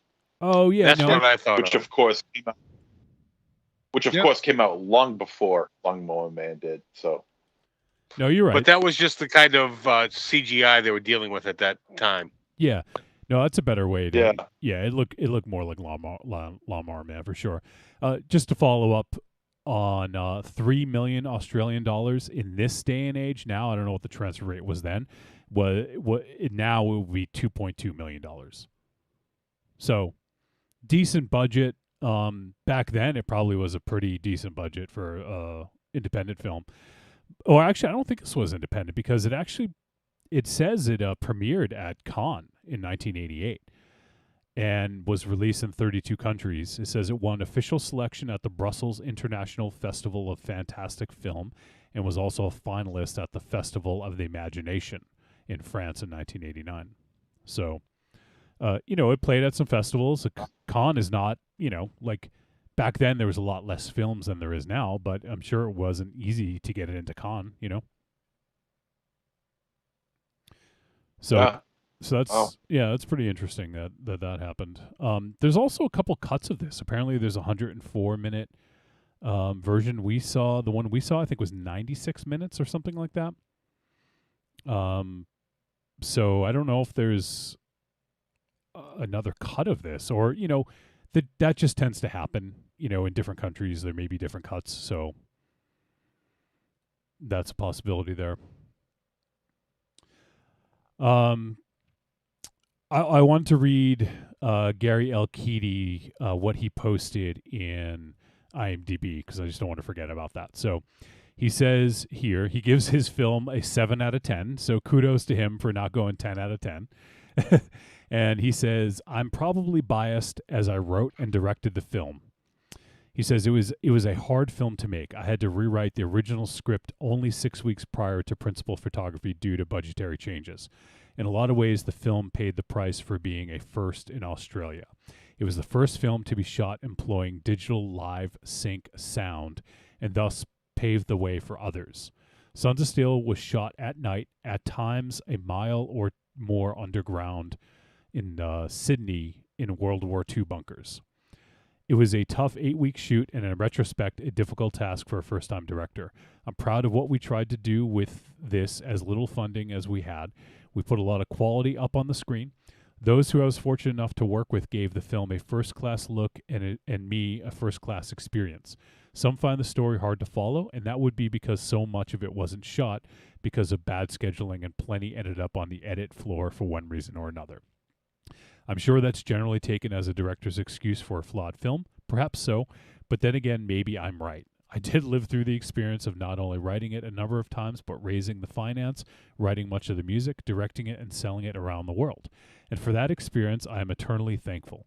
I hope I can improve with the next picture, and I hope those who see Sons of Steel are entertained enough to appreciate it and perhaps look out for my next film. Yeah. Yeah, I think kudos to him. I mean, I think he lays out kind of like what some of the troubles were, and doesn't make excuses for it, because he's like, maybe it was hard to follow, because it was at times it was really hard to tell what was going on, but I never felt lost in this world. I never felt like, whoa, what happened? Like, I don't fucking know how they got here. Because ultimately, it just all fit in with the greater world that they created. And the fact that Black Alice went into the future, like, I bought it. Like, it didn't take me out of it. And then him getting sent back to the past to try to stop this thing from happening, that also didn't take me out of it or make me think like, whoa, this movie is fucking crazy. What are they doing? Does anyone agree or disagree with that? I didn't have a problem with the traveling forward and back in time. I was difficult in believing they were already in the future. Yeah. Without the Lawnmower Man narrative, I would not have even thought they were in the future already. Wait, so I'm not sure I understand you. The movie is supposed to take place in a future from us. Yes.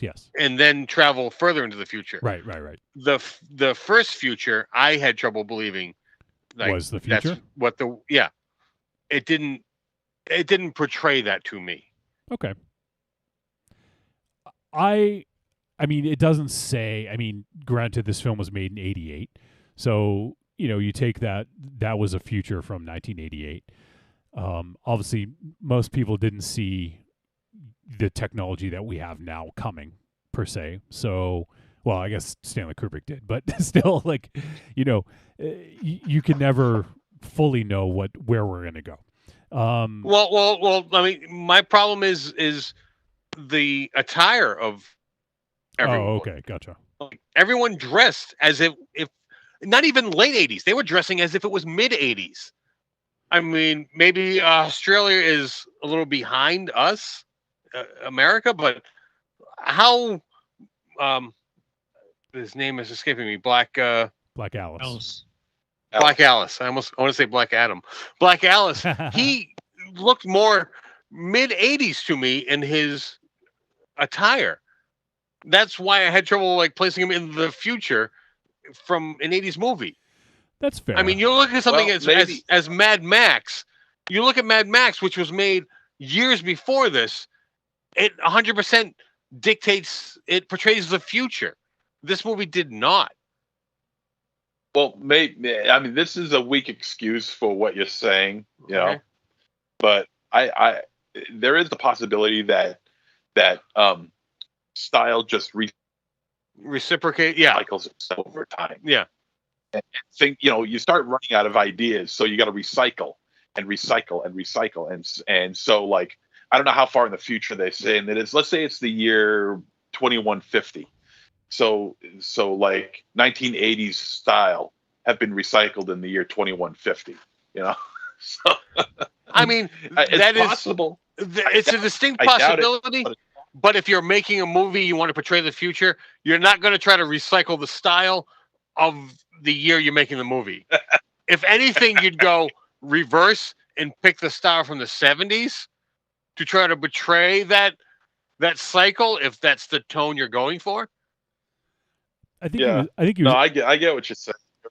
I think he was also going for an aesthetic too, and this heavy metal sort of aesthetic fit the story he wanted to tell. For me, it made sense. I get what you're saying, but since he was trying to make this evocative of like music videos of the time, I think it makes sense to include, things like that. Now, granted, maybe Black Alice had a different hairdo than you would have seen in the 80s because, or some of the hair was a little bit different. But I think he may be going for an aesthetic choice, and that's why we have the leather and the kind of heavy metal look.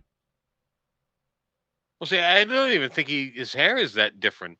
If anything, a rocker with a receding hairline in the 80s would just wear a headband to try to hide that aspect of it and have the same exact hair. Isn't that what Mars did before he... Oh, no, he was going forward. No, Mars, remember he used to say he was wearing his... oh, shit, what's that actor's name? MZ, what's the actor from...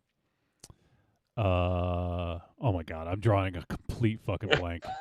I'll look it up. Donald Trump. No. I'm just saying. Mars also had the goggles that he wore on his forehead too.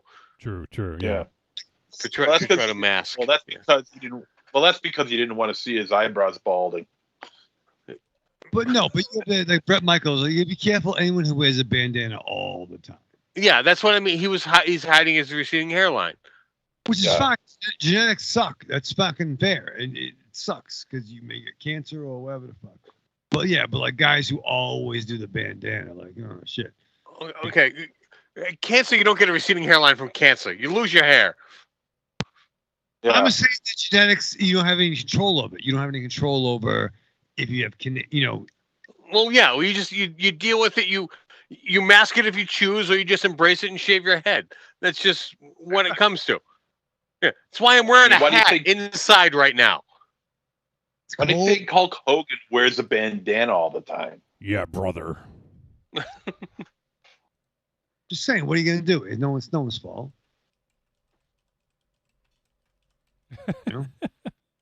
Yeah. So, yeah, but I mean, I thought this was just flat out fun. It kind of amazes me that it wasn't released in North America previous to now.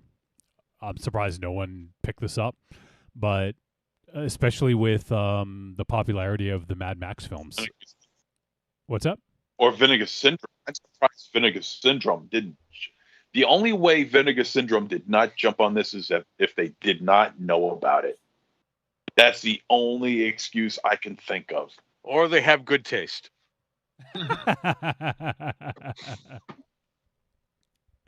Hey, not every film in their library is a winner. That is a definite fact. But I am shocked. Is Tammy and the T-Rex a winner? Mm-hmm.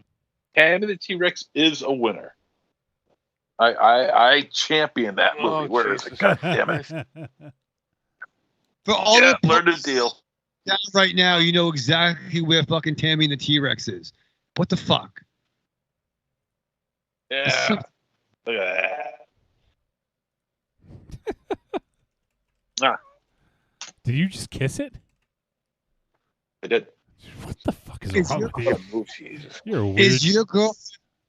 Is your girlfriend making you take down your toys? No answer. I said no. Corny says he embraced Need that drink. shit and shaved his head. So when he was losing his hair, he just said he embraced it and shaved his head. Good for you, buddy. What else, man? I feel like there's a lot more we could discuss about this, but there was I wouldn't say there was a lot of there's definitely not, there may not even be, there's very little nudity in this, but there was like some lewd imagery, right? Like the monster with the huge fucking cock. Yeah. I think the only nudity was the giant cock of the freak. Yeah, and then there's also the bike at the end when the son he had the titular line "Sons of Steel" when he told the barbarian to get on the bike, and then what was behind the bike? It was like the woman like with her legs wide open, right? Yeah, Yeah. maybe it was the. But I think the only like real straight nude shot was of the but you couldn't really see it. Was of the rocker chick in the back who was painted stripes, white and black stripes on her body and on her hair. That's right. Yeah. I think she was. But you couldn't really see it because of the lighting and because of the way she was painted. But I think she was naked, or at least topless anyway. Yeah, she was topless. She had underwear on underneath the body paint. Because I was thinking the girl that when Black Alice drank the milk, you may have saw a little bit of crack. When Black Alice drank the milk. Yeah. You saw a little side boob and a little butt. Yeah, and she was like the Australian Linnea Quigley kind of vibe going on, which Yeah, once again is pretty fucking. But no, this was this wasn't exploitive, right? I mean, it wasn't easy. No. No, there's nothing sleazy in this movie. No, there's absolutely nothing sleazy in this movie. It's just meant to be a good time. Aside from the Black Alice character maybe having, what's weird too, there was a lot of weird like voiceovers. Yeah. You definitely recorded a lot of like grunts, like not right. Go ahead, Aries. Go ahead. Yeah, no. Thank you for bringing that up. There was more grunts and groans in this movie than the average porno. Right. Well, with the door, right? No, not with the door. With anything throughout this whole movie, there was just mainly black. Oh God damn it, Black Adam. Fuck it, Black Adam. Yeah, awesome. Yeah. Black. He should play Black Adam. He has the same. It's just in my head. But yeah, every fucking bit, he's just fucking groaning and grunting. Dear Lord, like I thought I was watching a porno. There were a lot. There was the barbarian girl. There was a few times when I was like, why is she like moaning? She's just like, oh, like, and I was like, it was no real reason for it. I was just like nothing sexual is going on. She's just kind of moaning. There was the scene though when like through the cave. Yeah. And then like and fucking caveman lawyer is like fucking what the fuck? Like fucking because their butt's there. Yeah. Like, oh yeah, whatever.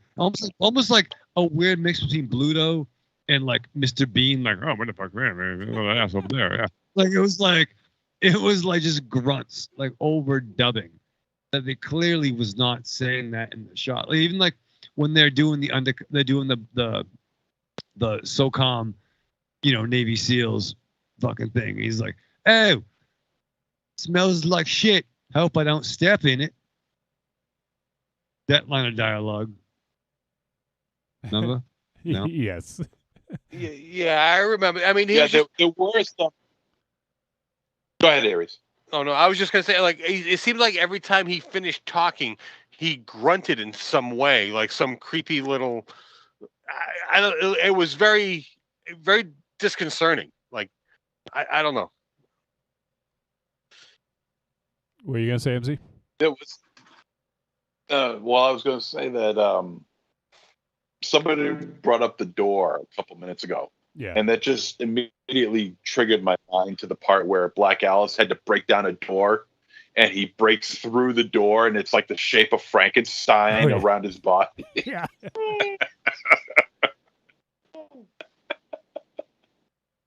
There are some funny moments in this that just made my jaw drop. I just couldn't believe what I was seeing. And I mean, everything that's thrown into this movie is done to the maximum effect. You know, it's over the top. It's very over the top and so funny. And it never took itself seriously for a second. It's never meant to be taken. Like some of the quips from Black Alice, I thought were just were really funny and of the time, like of the time that this came out. But there was also just some ridiculous jokes, like about what was that character? He's like, yeah, you're a what does he say? You're a butt. You pull your underwear out of your butt or something. Like what he kept saying to that dude. Oh, like, yeah, you pull your underwear out of your butt with your fingers. Yeah. It was like on the surface. And they really like. Well, they really honed in on that. Like they were like doubling down on that. It's like, I don't know. That wasn't even funny the first time, and you're bringing it up like 3 or 4 times. Apparently, I'm sitting alone with the not funny for that. Well, I don't know what's funnier, that line or the fact that it pisses you off. Hey, what doesn't piss me off? It's like I didn't think it was funny, and then it just kept on. Like it came back a bunch of times. Like I was like, oh, okay, again, you swing and miss the first time. You're trying again, okay. I don't know. Look, a lot of the humor they tried was lost on me.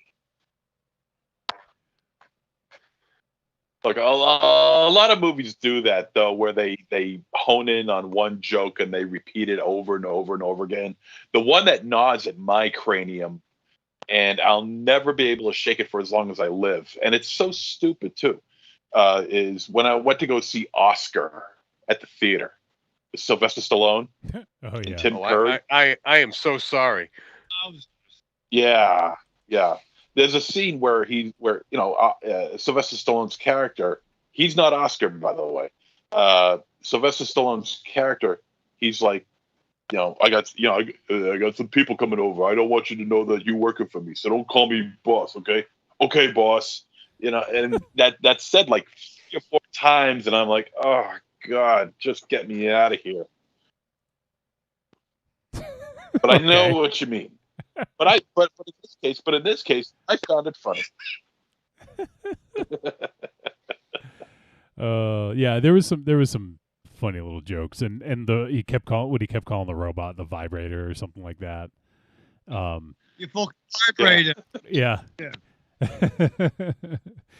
Here's a definition of Ozploitation, just so everyone is aware. Ozploitation films are exploitation films, a category of low-budget horror, comedy, sexploitation, and action films made in Australia. After the introduction of the R rating in 1971, the year also marked the beginnings of the Australian New Wave movement, and the Ozploitation style peaked within the same time frame, early 70s to late 80s. So, it says Ozploitation is often considered a smaller wave within the New Wave, covering a wide range of genres and sexploitation, biker films, and even martial arts. So I guess this fits into that definition because it is kind of comedy and action, and it was made in Australia. It wasn't I don't know. I wouldn't necessarily say it was exploitation, but I think it would fit into that definition. I mean, it's a weird definition, but this would not, if this movie was in America, this would not be an exploitation film. So the fact that it considered an Australian exploitation film, it's a little weird.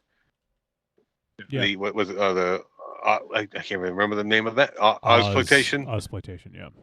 Ozploitation. I had never even heard that term before this movie. Like, I thought they were making that up for this movie. Oh, well, so the term wasn't actually coined until like 2008. It goes, the origin of the term is credited to the documentary Not Quite Hollywood, The Wild Untold Story of Ozploitation. This 2008 feature explores Ozploitation films made during the Australian New Wave. The film includes interviews with numerous figures involved in Ozploitation, as well as fans of the genre, including Quentin Tarantino, who coined the phrase Aussiesploitation, which the director Mark Hartley then shortened to Ozploitation. So it came from that documentary, apparently. Oh, okay. That makes more sense to me. So it wasn't, they weren't calling their films Ozploitation back then. It was a way to categorize them after the fact. All right.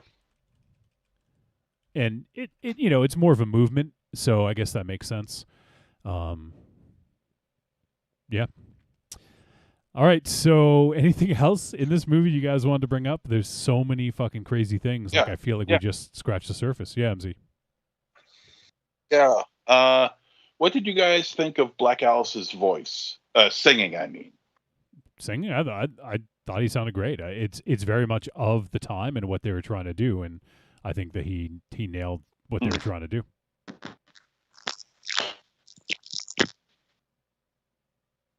Because I don't know. I didn't. If the guy that played Black Alice, Rob Hartley, don't know if he's a legit singer or. Oh yeah. MZ, check your connections. Check your plugs. All of a sudden, you're awful. Yeah, it's roboting. I hear.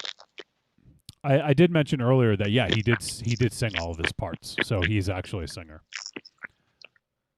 We are getting some roboting, so if it doesn't go away in a few moments, I'm gonna disconnect the call because this is annoying. Yeah, it doesn't seem to be just MZ. Yeah, no, it's everyone. Yeah, do it now. No, this never goes away. Take care of it now. Let's see. So I got to do it from Raven Shadow's side as well. Hold on. Yeah, Raven Shadow fucked up. We're gonna. He was away. We'll blame it on him. Can you hear okay, Raven Shadow? No, it sucks. Yeah, we're getting roboting. It's on your end. Hold on. Yeah, you stepped on a cord. And... Did you step on something? I didn't step on anything. It happened as soon as you got up. We're gonna blame you. All right, so I'm gonna end the call real quick, and then So everybody, sorry, this is. We need to reconnect. Yeah, this is Inside Baseball for those listening live, but everyone disconnect, and I'll add everyone back in just a moment. So we'll do this now. All right, I apologize, everyone. I'm going to try to keep things moving and chatting while we get this restarted. I apologize. So we're just we're in the middle of our Sons of Steel discussion. We're going to kind of wrap things up in just a moment, but MZ did have something to say, something probably very dumb and stupid. No, he probably had something somewhat intelligent to say. Let me see here. Waiting for everyone to end the call first.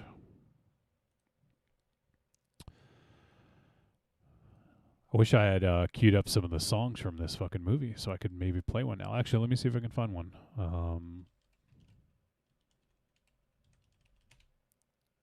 That'd be kind of fun. Yeah, here's it's a full album. Look at that. I'm just going to play a little bit of a track. Hopefully YouTube doesn't hate me for doing this, but I'm going to play a little bit of a track while I get everyone back.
All right, I got you guys back now.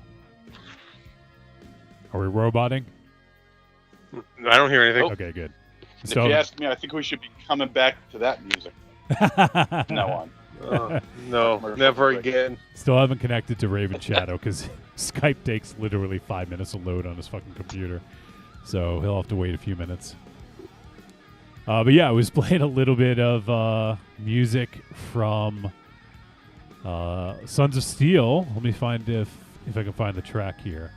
Something in the Air is the name of this track. So it looks like the whole album is available on YouTube.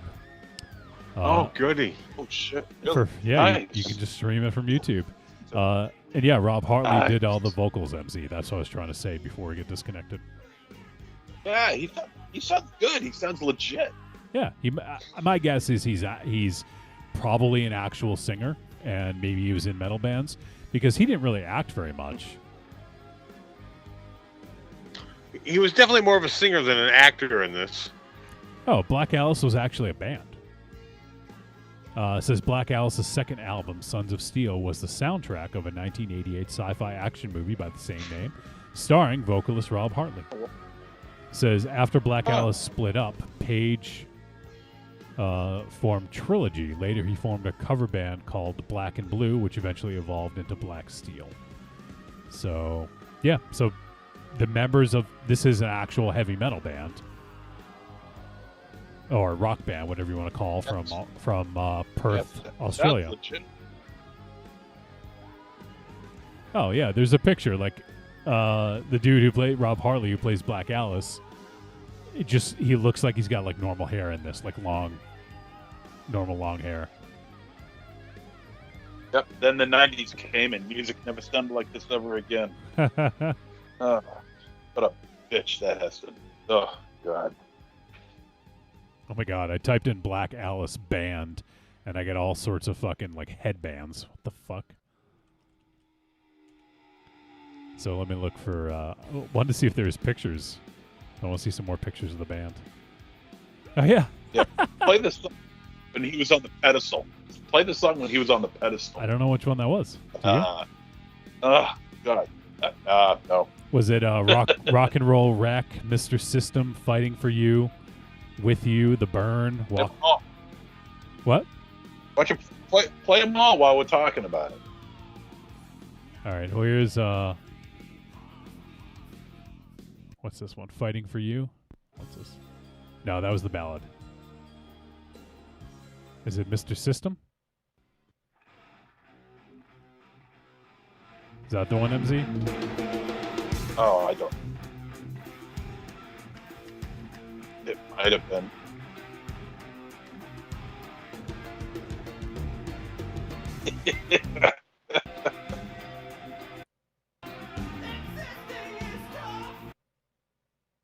Let's see. He's a Rock and Roll Wreck.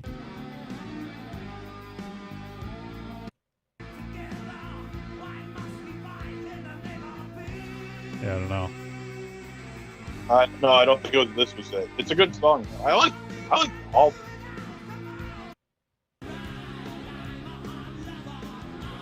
I don't know. No, that wasn't it. That wasn't it. It was more slow tempo. Oh, okay. But it was very beefy. It was slower tempo. Yeah, that's when music was music, man. Can you dig it? But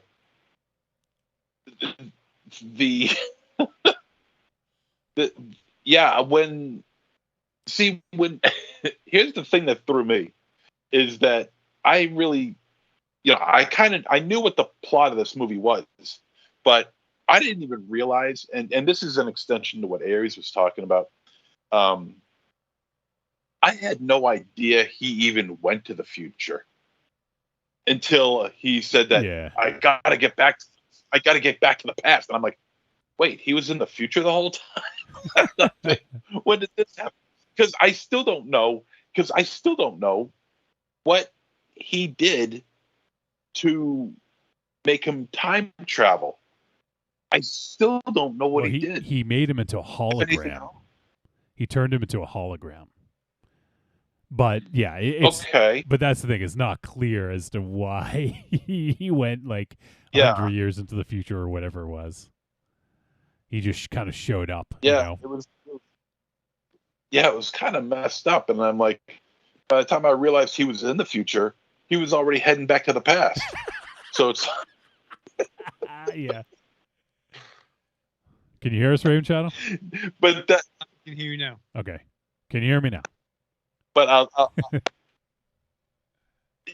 normally, you know, a plot problem like that would sink a film. But there's just so much great shit going on in this movie. There's just so much awesomeness in this movie that I can forgive that. Granted, I only saw it once, so now that I know what to expect, I can catch it a little easier next time around because I will see this again. That I can forgive that. Yeah. And hopefully with me knowing what to expect now, I can enjoy it even more. There's just so much going on here.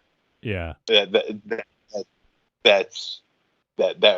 reeks of awesomeness and nostalgia. Yeah. All right. Well, let me read. Dane, our boy Dane Unda popped in, who is one of our Australian listeners, and he says, "Caught a little bit during coffee. I watched the trailer of the movie. Holy crap, that looks insane. I've never heard of it. Like all B movies, Ozploitation is hit or miss for me, but when it's good, it's fucking great. Fair dinkum, mate." And then he says, "Can't wait to watch the movie in today's show. See you around like a Rizzoli, mate." Rave Show, do you know what a Rizzoli is? Yeah, wasn't it that show Rizzoli and Ives?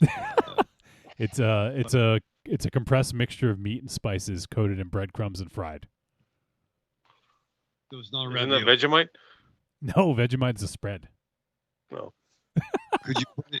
Could you put That's where the veggie smasher comes in. Yeah. That's how you get Vegemite with the veggie smasher. The veggies, yeah, exactly. That's how you get Vegemite.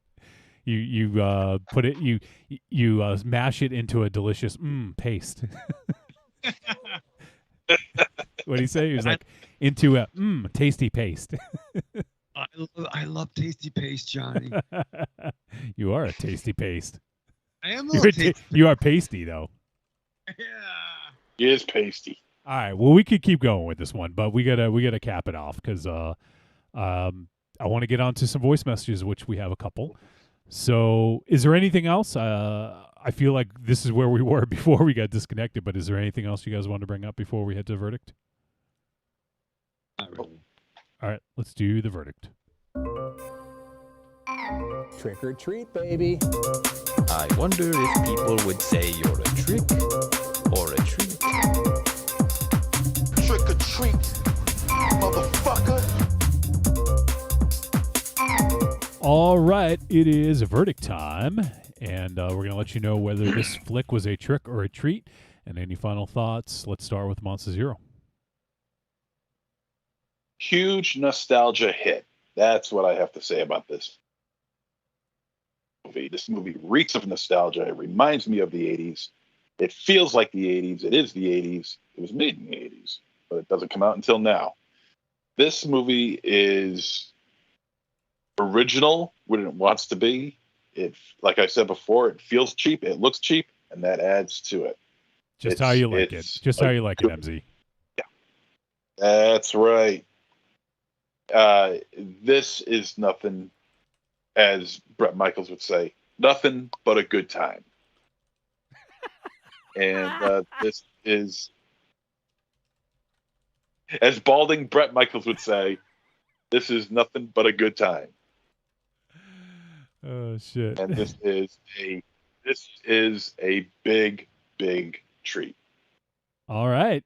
You know, I thought you were going to give me the swerve because when you heard me say earlier that I was excited to talk about this, you're like, well, I guess we know what you think. And I thought you were gonna turn heel and talk shit about it, but I'm glad you dug it. But speaking of heel, Let's see what Aries has to say. I'm just kidding, Aries. Oh no! Is anyone shocked that I hate a movie everyone else fucking loves? Nope. Oh dear God, this movie was painful to fucking watch. This, I mean, I don't understand the nostalgia feel for this because this had zero, like, it didn't feel like the movies that it was from the 80s. I really don't understand. If you told me this movie was made yesterday, I'd go, okay. I don't grasp, like, there's no nostalgia to this movie. There's no rhyme or reason to this movie. This movie is all over the place. It is.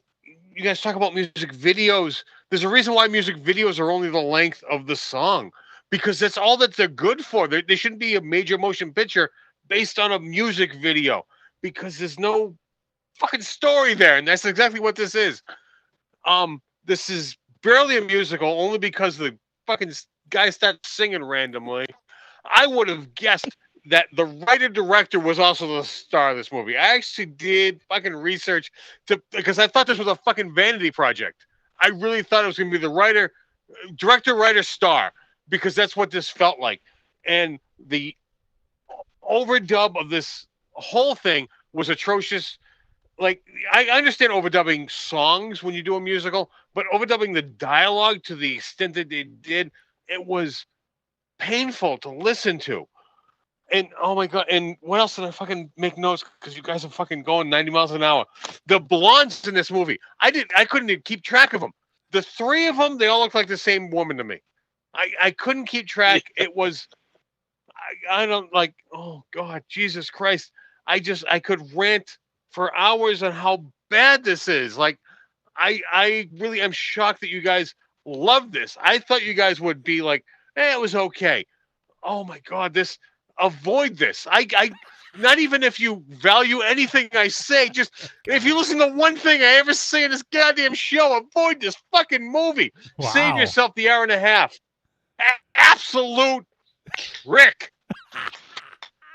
Raven Shadow? Wow, that was almost like Dear God No levels there for a second. Oh God, yeah. Guess what? This movie is making a list this year. Wow. All right. Well, let's go to Michael Ravenshadow and see what he has to say. Well, first of all, Aries' description of this film is a treat. I love it. I love Evil. So here's the thing. I also did not get an 80s nostalgia for this. And I was watching, I actually watched this 2.5 times. And when Mary and I watched this on Sunday, 2.5. Whoa, I even said to him, let's be clear. What? Is it because you didn't watch it in one sitting, or you watched it multiple times, like from front to back? Yes. The answer to those questions are yes. Yes. Because I can go look at you at when you watch this, Raven Shadow. All right, well, No, I'm just fucking kidding. Go ahead. Go ahead. Fuck. No, but like, yeah, maybe like 3 times. I maybe finished it, 10 minutes for the show today. Nevertheless. I know that. You a fucking big brother, man. You like Brother Eye, man. You're like a Batman. You're fucking weird, but Johnny is control of. You guys don't help me. Oh, you know what? Finish your review. Raven Shadow, blink, I'm trying blink, to. Blink twice if you need to be saved. You can't see that, my son. I know. I got to text Aries. But I to Mary, I'm like, this isn't the fucking 80s. Like, I don't know. Here's the thing. I love Black Alice. I like that character. I want Black Alice to be on my shelf next to my low-life action figures and next to my Manborg figures and next to my Train to Busan triple threat figures that has not been made by McFarlane. However, yeah, I mean, it's hard to say when we compare it to the Pantheon, the Trick or Treat Radio Pantheon. It's not an easy thing to, it's not fair to compare, but this is no Miami Connection to me. This is no Manborg to me. This is no, Gunwoman to me. I appreciate their Aussie ways and their plucky spirit, and I think what the director said about the work, I respect that. It's the dude made a fucking movie, and had some fun with it. I liked it. It was less music video and more stage play to me. And you love stage plays. Just a little bit, but enough. And so, yeah, so it wasn't what I necessarily wanted, but I would say this is a tepid treat. And I agree, the overdubbing was way too much. It was way too much, but I think there's some really good samples in here. I know. I wish I had the time to like sample some of the dialogue so I could use it during this show. Right, even going back to Neon Maniacs or what was Warsh, the Atlantis picture, Raiders of Atlantis. Yeah, like, yeah. It's not fair to do an apples to apples comparison or like to like comparison, but once again, I think this did have passion with a plucky spirit. Didn't completely work for me, but Black Alice was killer, and I stand by. It's fucking AC/DC meets Lobo, weird high school play. Tepid treat for me. Now, I'm gonna read what Double D thought about the movie. Do you want to reserve the right to change your opinion? I'm going to hold that, but I support Double D in his initiative. I want you to pick a side of the fence because, god damn, you are fucking teeter-tottering on that fence. I fucking sided with you. No, you called it tepid treat. No, you did. Aries said he fucking hated this film. So didn't. Aries hated this film. But no, but I mean, Aries is a little bit out of control. Oh no, I am so in control. I know exactly where I stand with this fucking movie. There is no tepid about this movie. What is Double D? All right, he says, I really have to agree with Aries on this one. I think I would rather have Morgan Freeman talk me through a masturbation session than to sit through and watch this movie again. I just want to be on record as saying I would love Morgan Freeman to talk me through masturbation. What the There is fuck? something oddly appealing about that. I call it a kink. I don't know. I didn't think about it until Double D said it, but yeah, I still want that to happen. And then Aries grabbed the balls and came into it. Is to grab the shaft. What you need to do is grab the penis. Grab the shaft of your penis and then stroke all the way up to the head. Then, with a swift, jerky motion down, you do it over and over again. Fondle the balls if you feel it's necessary. Then you stroke up to the head and down the shaft again. I love how both of their reactions were to imitate him to try to get me to masturbate.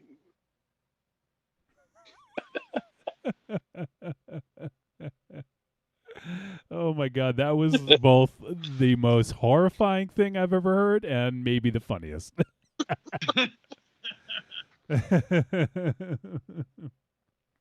Hello, Aries. This is masturbating 101.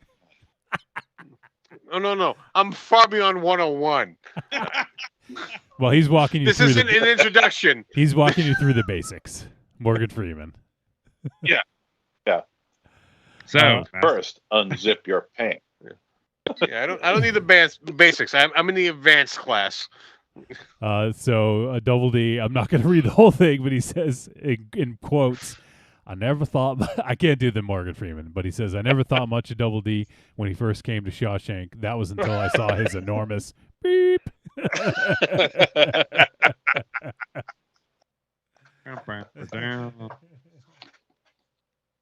Well, I agree with Aries and D.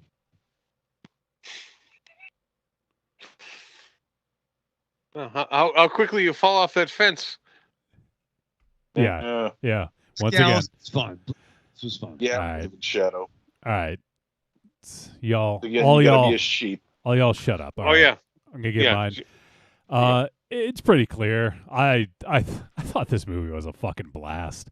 I had so much fun with this movie, and this is I won't put this on the same pedestal as a Miami Connection or Raiders of Atlantis, but I feel this is a step below, and I feel that this is a movie that people should watch because it's just crazy enough, and there's some like what the fuck moments. The plot doesn't make sense. There's some decent action at times, and it's just this like awesome snapshot of the 80s, and I feel that this is like it for me. It lives up to what I read at the beginning. Lost 80s Ozploitation sci-fi time traveling post-apocalyptic heavy metal musical. That is it for me. And also a movie that hasn't been mentioned. This actually reminded me a little bit of Forbidden Zone.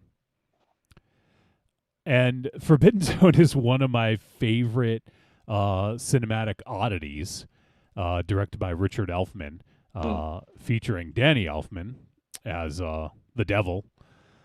And to me, this, I don't know, like, I'm not going to say that this is, if you like Forbidden Zone, you'll like Sons of Steel. But I feel like these could exist on like the same, like, twin bill or like a festival where you play multiple movies. This is a bizarre musical, and I think it fits in line with Forbidden Zone. It's like Forbidden Zone meets, like, I'm not going to say Mad Max because it doesn't feel like Mad Max at all, but it's, you know, just this kind of futuristic, post-apocalyptic musical with a heavy metal dude named Black Alice, and he's fucking awesome. Future Kill. Future Kill? Future Kill. What's that? Future Kill, yes. It's a post-apocalyptic film that stars Ed Neal and Marilyn Burns. Okay. Yeah. I haven't seen it in a while, but I remember liking it. But yeah, Future Kill. If you ever see the post art, H.R. Giger did the post art for it. So. Oh, okay. So yeah, for me, I mean, I'm actually thinking I think I need to order this on Blu-ray because I feel like I want to have one of the 1,500 copies of this movie that exists, because this is one, and MZ, I know MZ's going to give me shit about this, but this is one that I feel is a good one to own. This is like a conversation piece to have on like a bookshelf or something, you know, and you know, I would like to check it out. And also I want to mention that there's also the Blu-ray includes an exclusive interview with writer-director Gary L. Keaty, the original Australian release trailer, the new trailer for the restored 2021 release. And as I mentioned, the Blu-ray is limited to 1,500 copies and includes an exclusive slipcover, while the VHS is limited to 250 and comes with an 11 by 17 inch poster featuring new artwork from artist Stemo. So, there you go. If you guys are interested, it's available. I mean, it is also, as I mentioned, I think it's available on YouTube. I don't know the validity of that or if it's how legal it is, but I do know it is an older copy of it is on YouTube. So if you want to kind of check it out first before you make a purchase, but don't sleep on this because there's a very limited amount of copies, and this is the right kind of cult classic where these could disappear pretty quickly. So if you're interested, just jump on it because chances are, even if you don't like it, it'll retain its value. But I think this is a film worth seeing. This is a little bit of a step down from some of the cult classics we've talked about, but it is still very fun, and it's very much worth a watch. So, Sons of Steel, there you go. That is our discussion about this lost gem. All right, so next week, let me just pull up this film. I believe it is coming out in just a few days, but I just want to verify that for certain. And Oh, also, I just saw as I was looking through this, the new Chucky TV series apparently just came out on USA Sci-Fi or something like that. Anyone have any interest? Yeah. All right. So, yes, the movie is out. Actually, came out today. The movie that we're going to be doing next week is The Medium. And this film is, just letting you guys know, it is 131 minutes. So it's over the 2-hour mark. And it is directed by a director we've done one of his films before. And that director is probably one of the best names that we've ever had on the show. And that is Bangjong Pisanthankun. And he did the film Shudder. You remember that one, MZ, from 2004? Oh yeah, that is to me one of the scariest movies ever made. Yeah, and that was his debut film. Was Shudder, which is fucking crazy, right? So great. Oh yeah.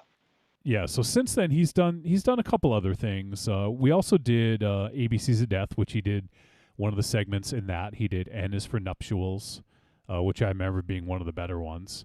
And since then he's done a few other films, but this is a return to horror for Bang Jong, and the film is The Medium. And the synopsis: a horrifying story of a shaman's inheritance in the Isan region of Thailand. What could be possessing a family member might not be the goddess they make it out to be. So this is one that I've been looking forward to for a little bit, and I'm really glad that we're going to have a chance to do this. It is available on Shudder, so you guys can check it out. It dropped today of the time of this recording, and I've been hearing some good things. It got some good buzz. And it's got a good director behind it. He did one of the great horror films out of, I believe he's out of Thailand, if I'm not mistaken. Let me just double check on that.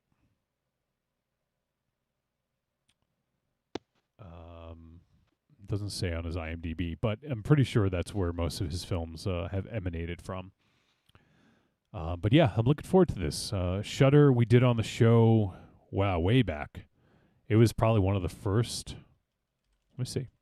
We did it on episode 26. We did Shudder, so that's way back in 2013. So we've done this guy's work a couple times, and Shudder is a phenomenal movie. If you haven't seen that, I recommend that. But yeah, so he's from Thailand, so was correct about that.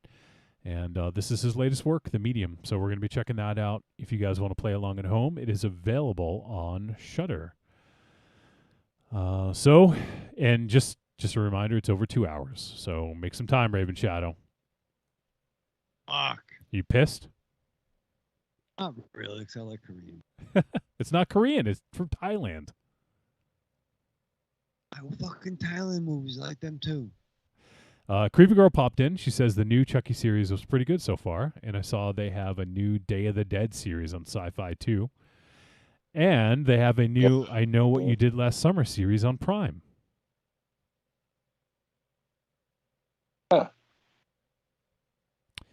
Creepy Girl says, is Medium a movie or a documentary? I started it but got bored. It's a movie. So we are going to be doing that next week. So if you guys want to check it out, watch it on Shudder, and feel free to let us know what you think. Podcast at trickortreatradio.com. Send a voice message or an email with your thoughts. All right. We do have a couple voice messages. I'm going to get these ready. By the way, I did get word from our potential guest, and I'll just say now, because we have a tentative plan to have him on again in the future. And so it's my brother. Psycho Patrick is his the name people might know him by on the show, and he's been on the show several times. He was if you remember the Sex Criminals episode, which is probably one of our most infamous. He was in studio for that, and he even took off his shirt and did a dance. So And my brother goes way back with all these guys as well. So it's one of those deals where he jumps on and it's like everyone knows everyone. There's a lot of history and everything. But so anyways, just I'm gonna make this quick. One of his dogs, Odin. Odin is an awesome dude, and he had emergency spinal surgery, and apparently, it sounds like my brother almost lost his one of his best buds.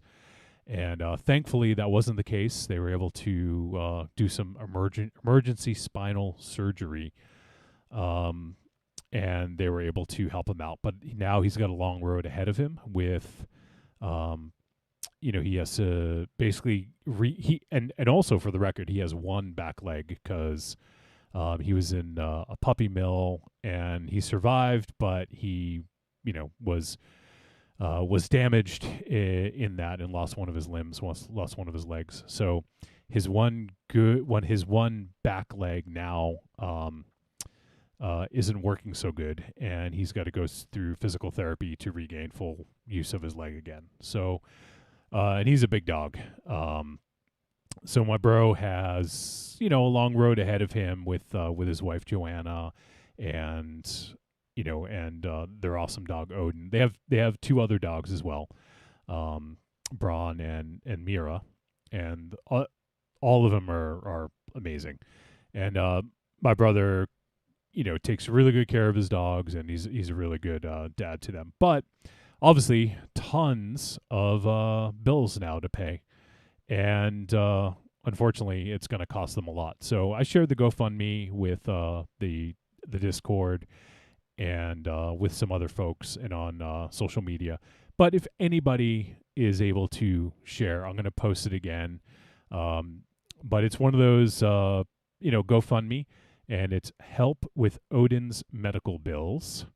And so you can find it under animal pets. And, looks like they're showing some, he got an incision in his back. Ugh, gives me chills just looking at it.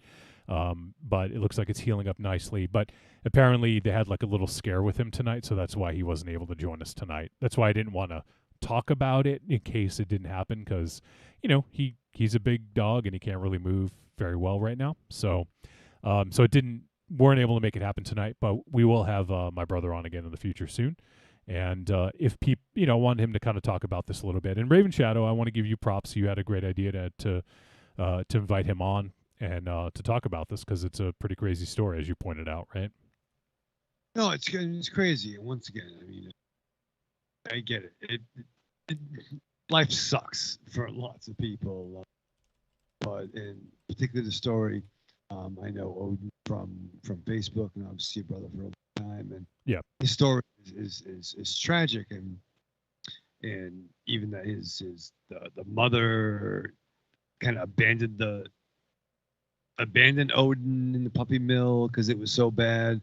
It's like tragedy with the story, and I can't even imagine what that's like. I mean, I had dollars amount for Oliver that was elected for his bladder stones, but this must have come out of the blue, and it's just it's a significant cost, and Adam is a great pupper dad. Yep.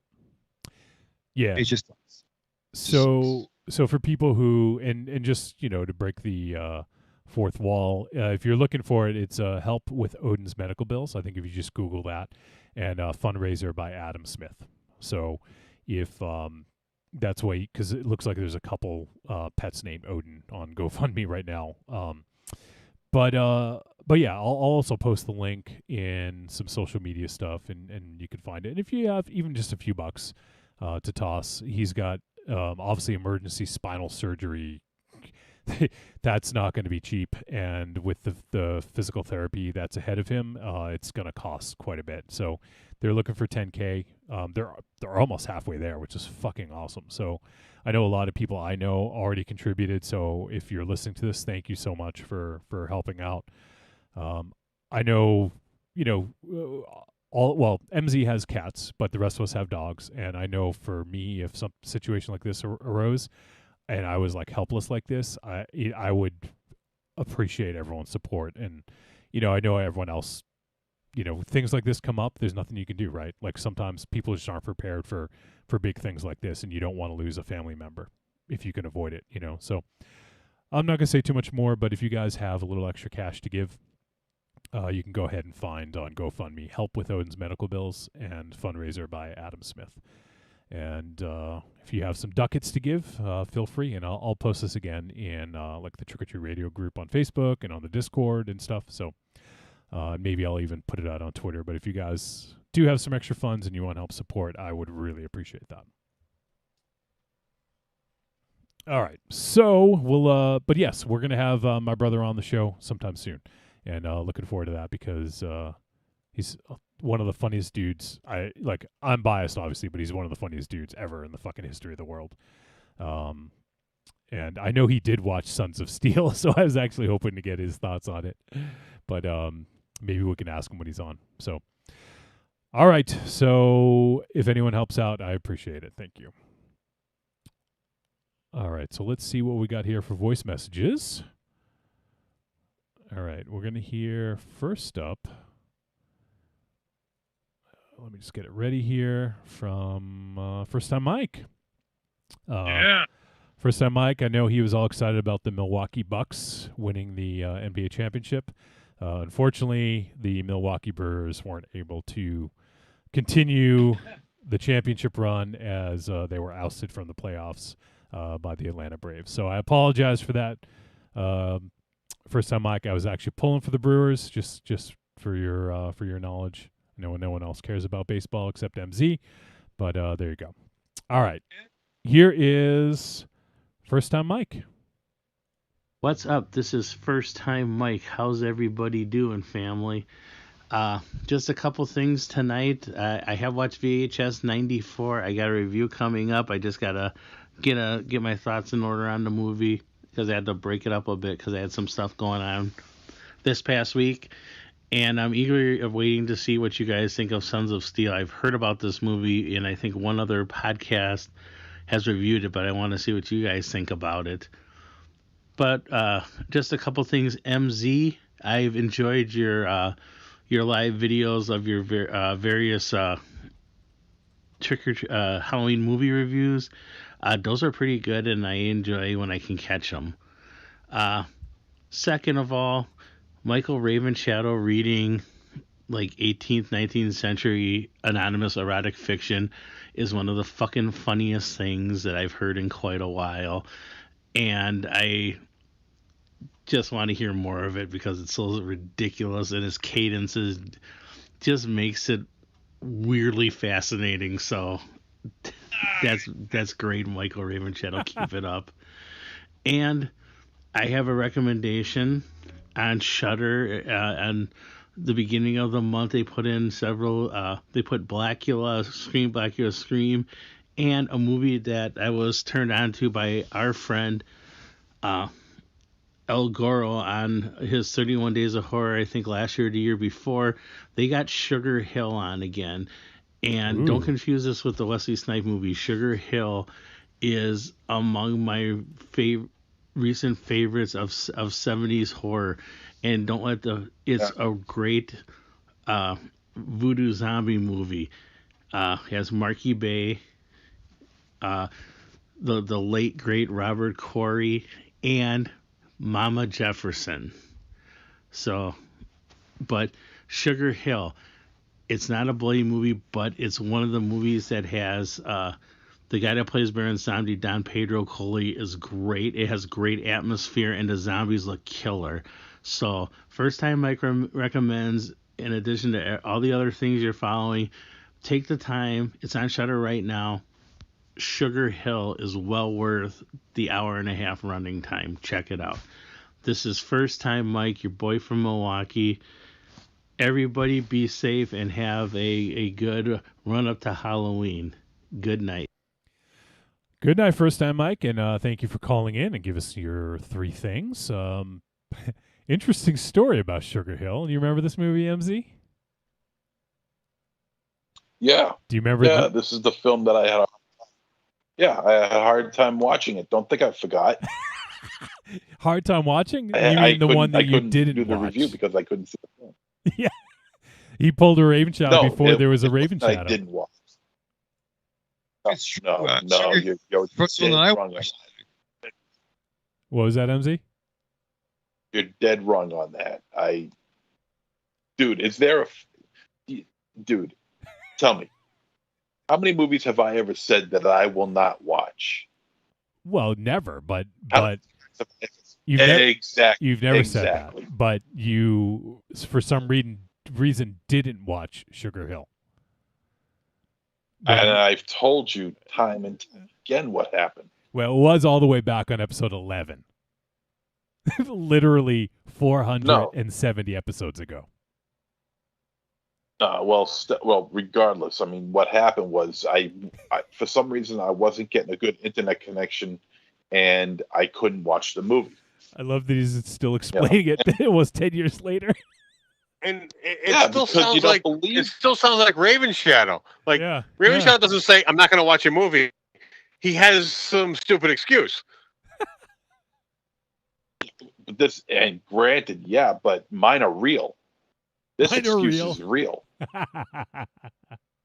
Excuses are like assholes. Everyone's got one, and they all stink. Well, Raven Shadow, to be fair, he's got like 10 assholes then.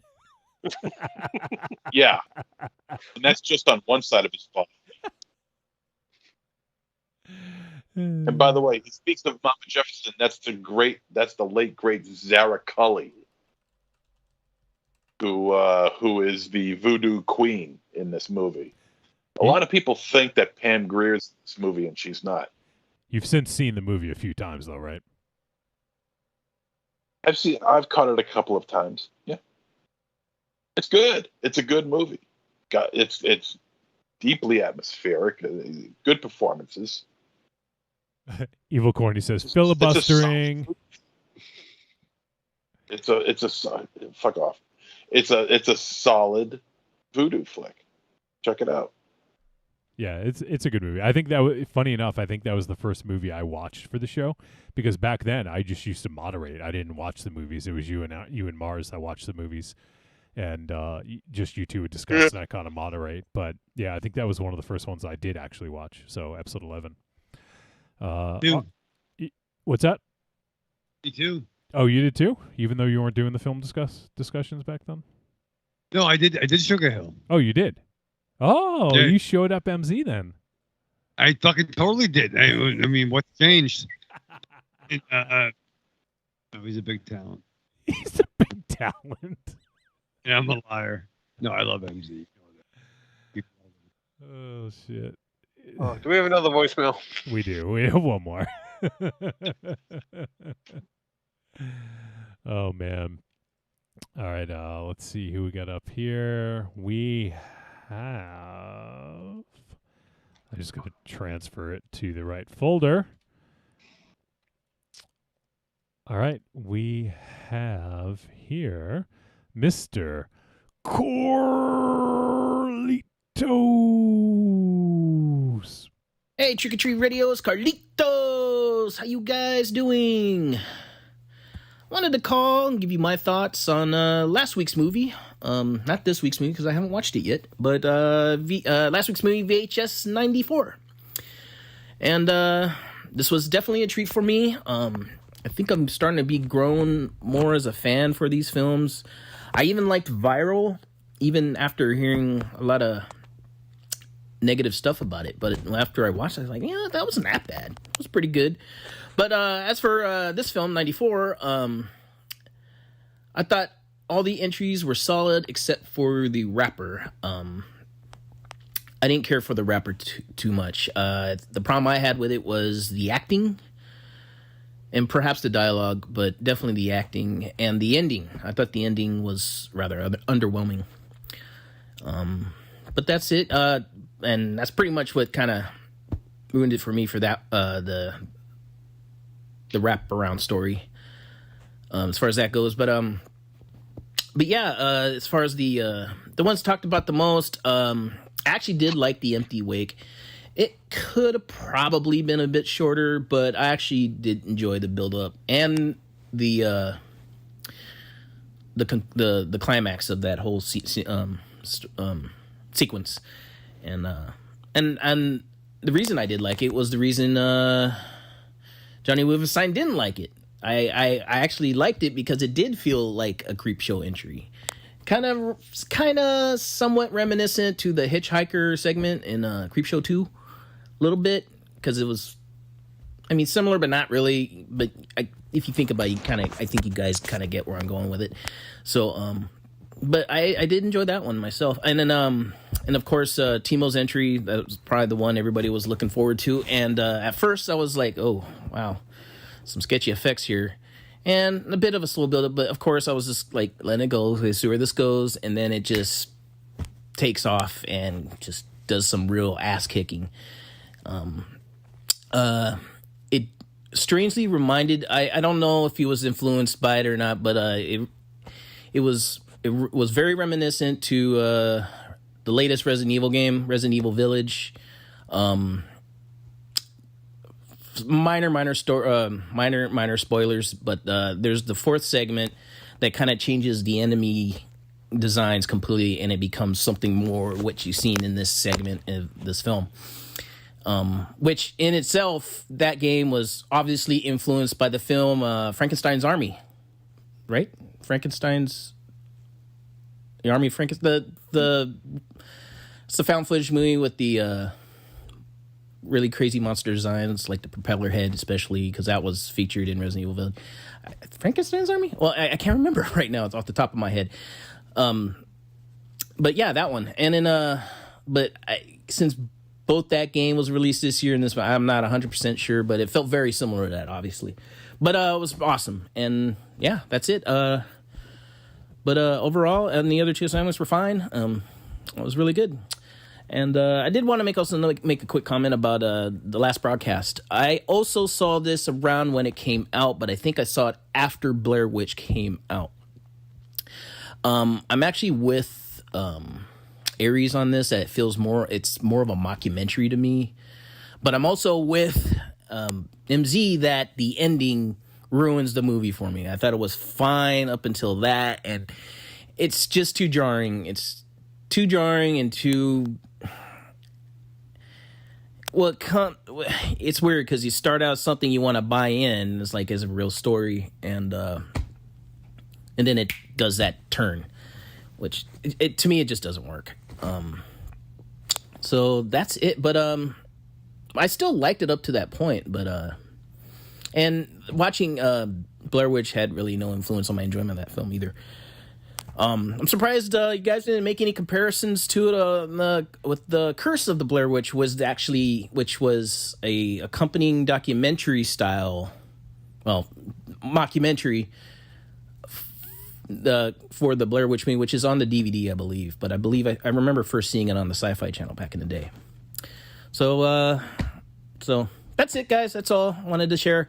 Hope the weather's fine over here.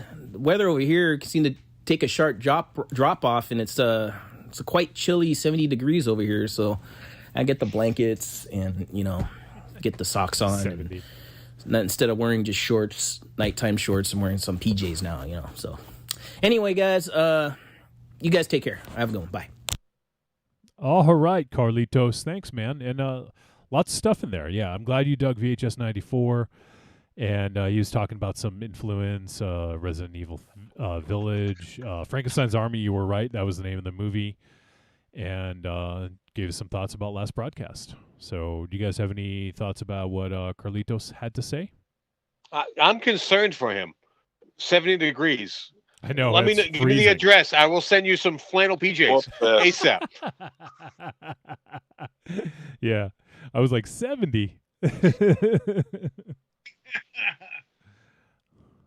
Is that cold for you, Raven Shadow? Oh man, that's my sweet spot, dude. 70 is your sweet spot? Yeah, I mean, I like about 60, 60. But yeah. I'm not sure what that. No, we don't know. That's why we're asking. Yeah. Well, yeah. You know what I mean? Like it's that sweet spot. Like, we live in the sweet spot. 65, whatever the fuck. You know what I mean? No, Yeah. we don't know what you mean. That's why You we're keep- asking yeah, you. you keep saying, you know what I mean? But you fucking know what I mean. But like, no, I love Carlitos so much, but like, Yeah, he's but saying it's he cold. may not know what you mean. Yeah. Cali- Who are you, Ernest P. Worrell? No, but like Carlito, I love you so much, but 70 isn't cold, bro. Well, to him, it's relative, right? Yeah, well, yeah, but yeah. You know what I mean? Don't see them relatives no more. You know what I mean? Like, Don't see those relatives Oh, Jesus no more. Christ.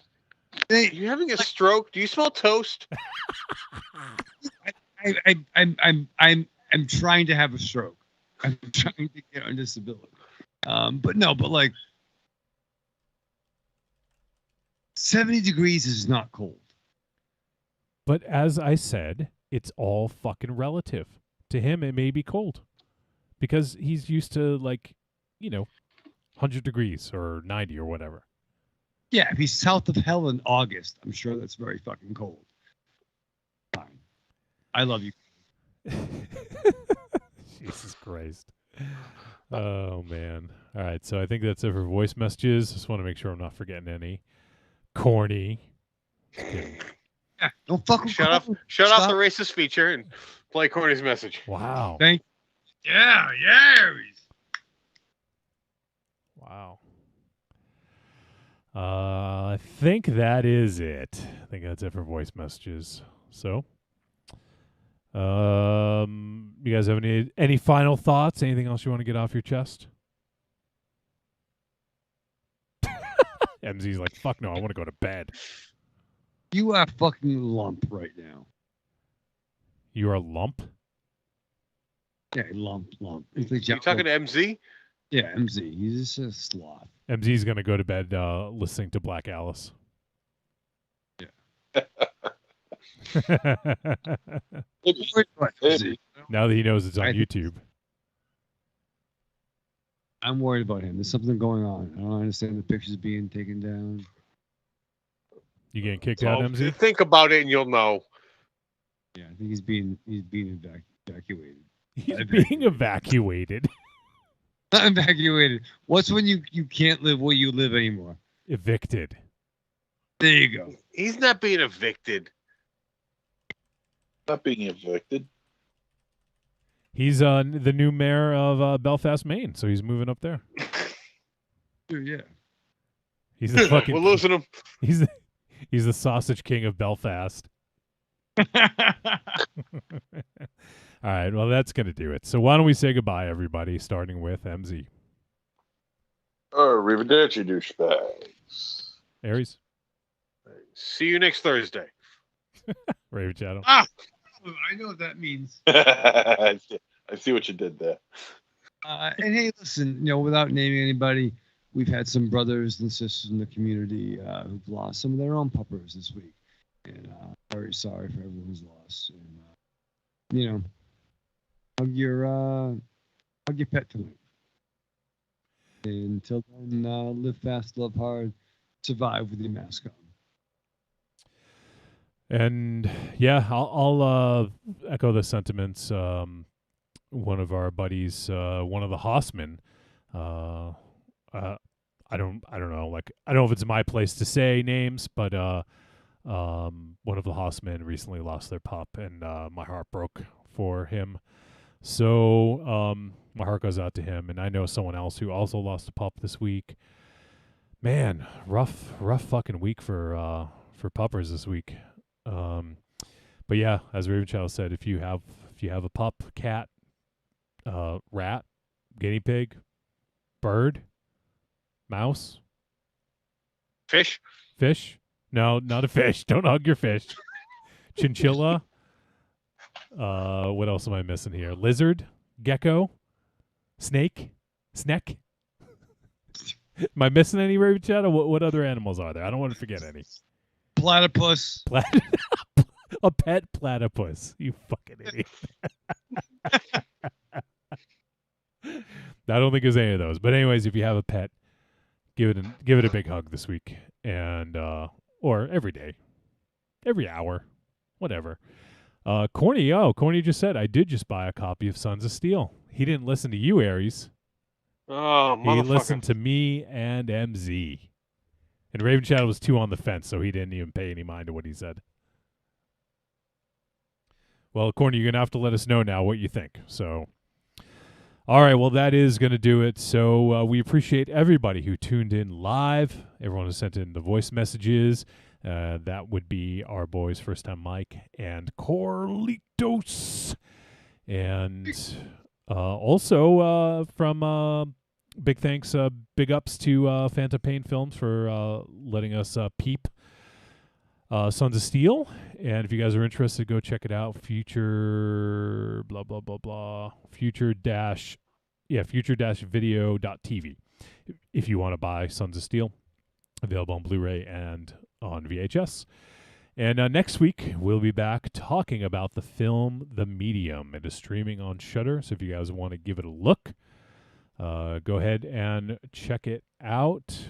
And I guess that's it. So we will see you guys next week. And once again, as always, thank you to our Patreon supporters. You guys are our lifeblood. You're like the heroin in our veins, right, Raven Shadow? You keep us going. All right. We'll see you guys next week. Take care.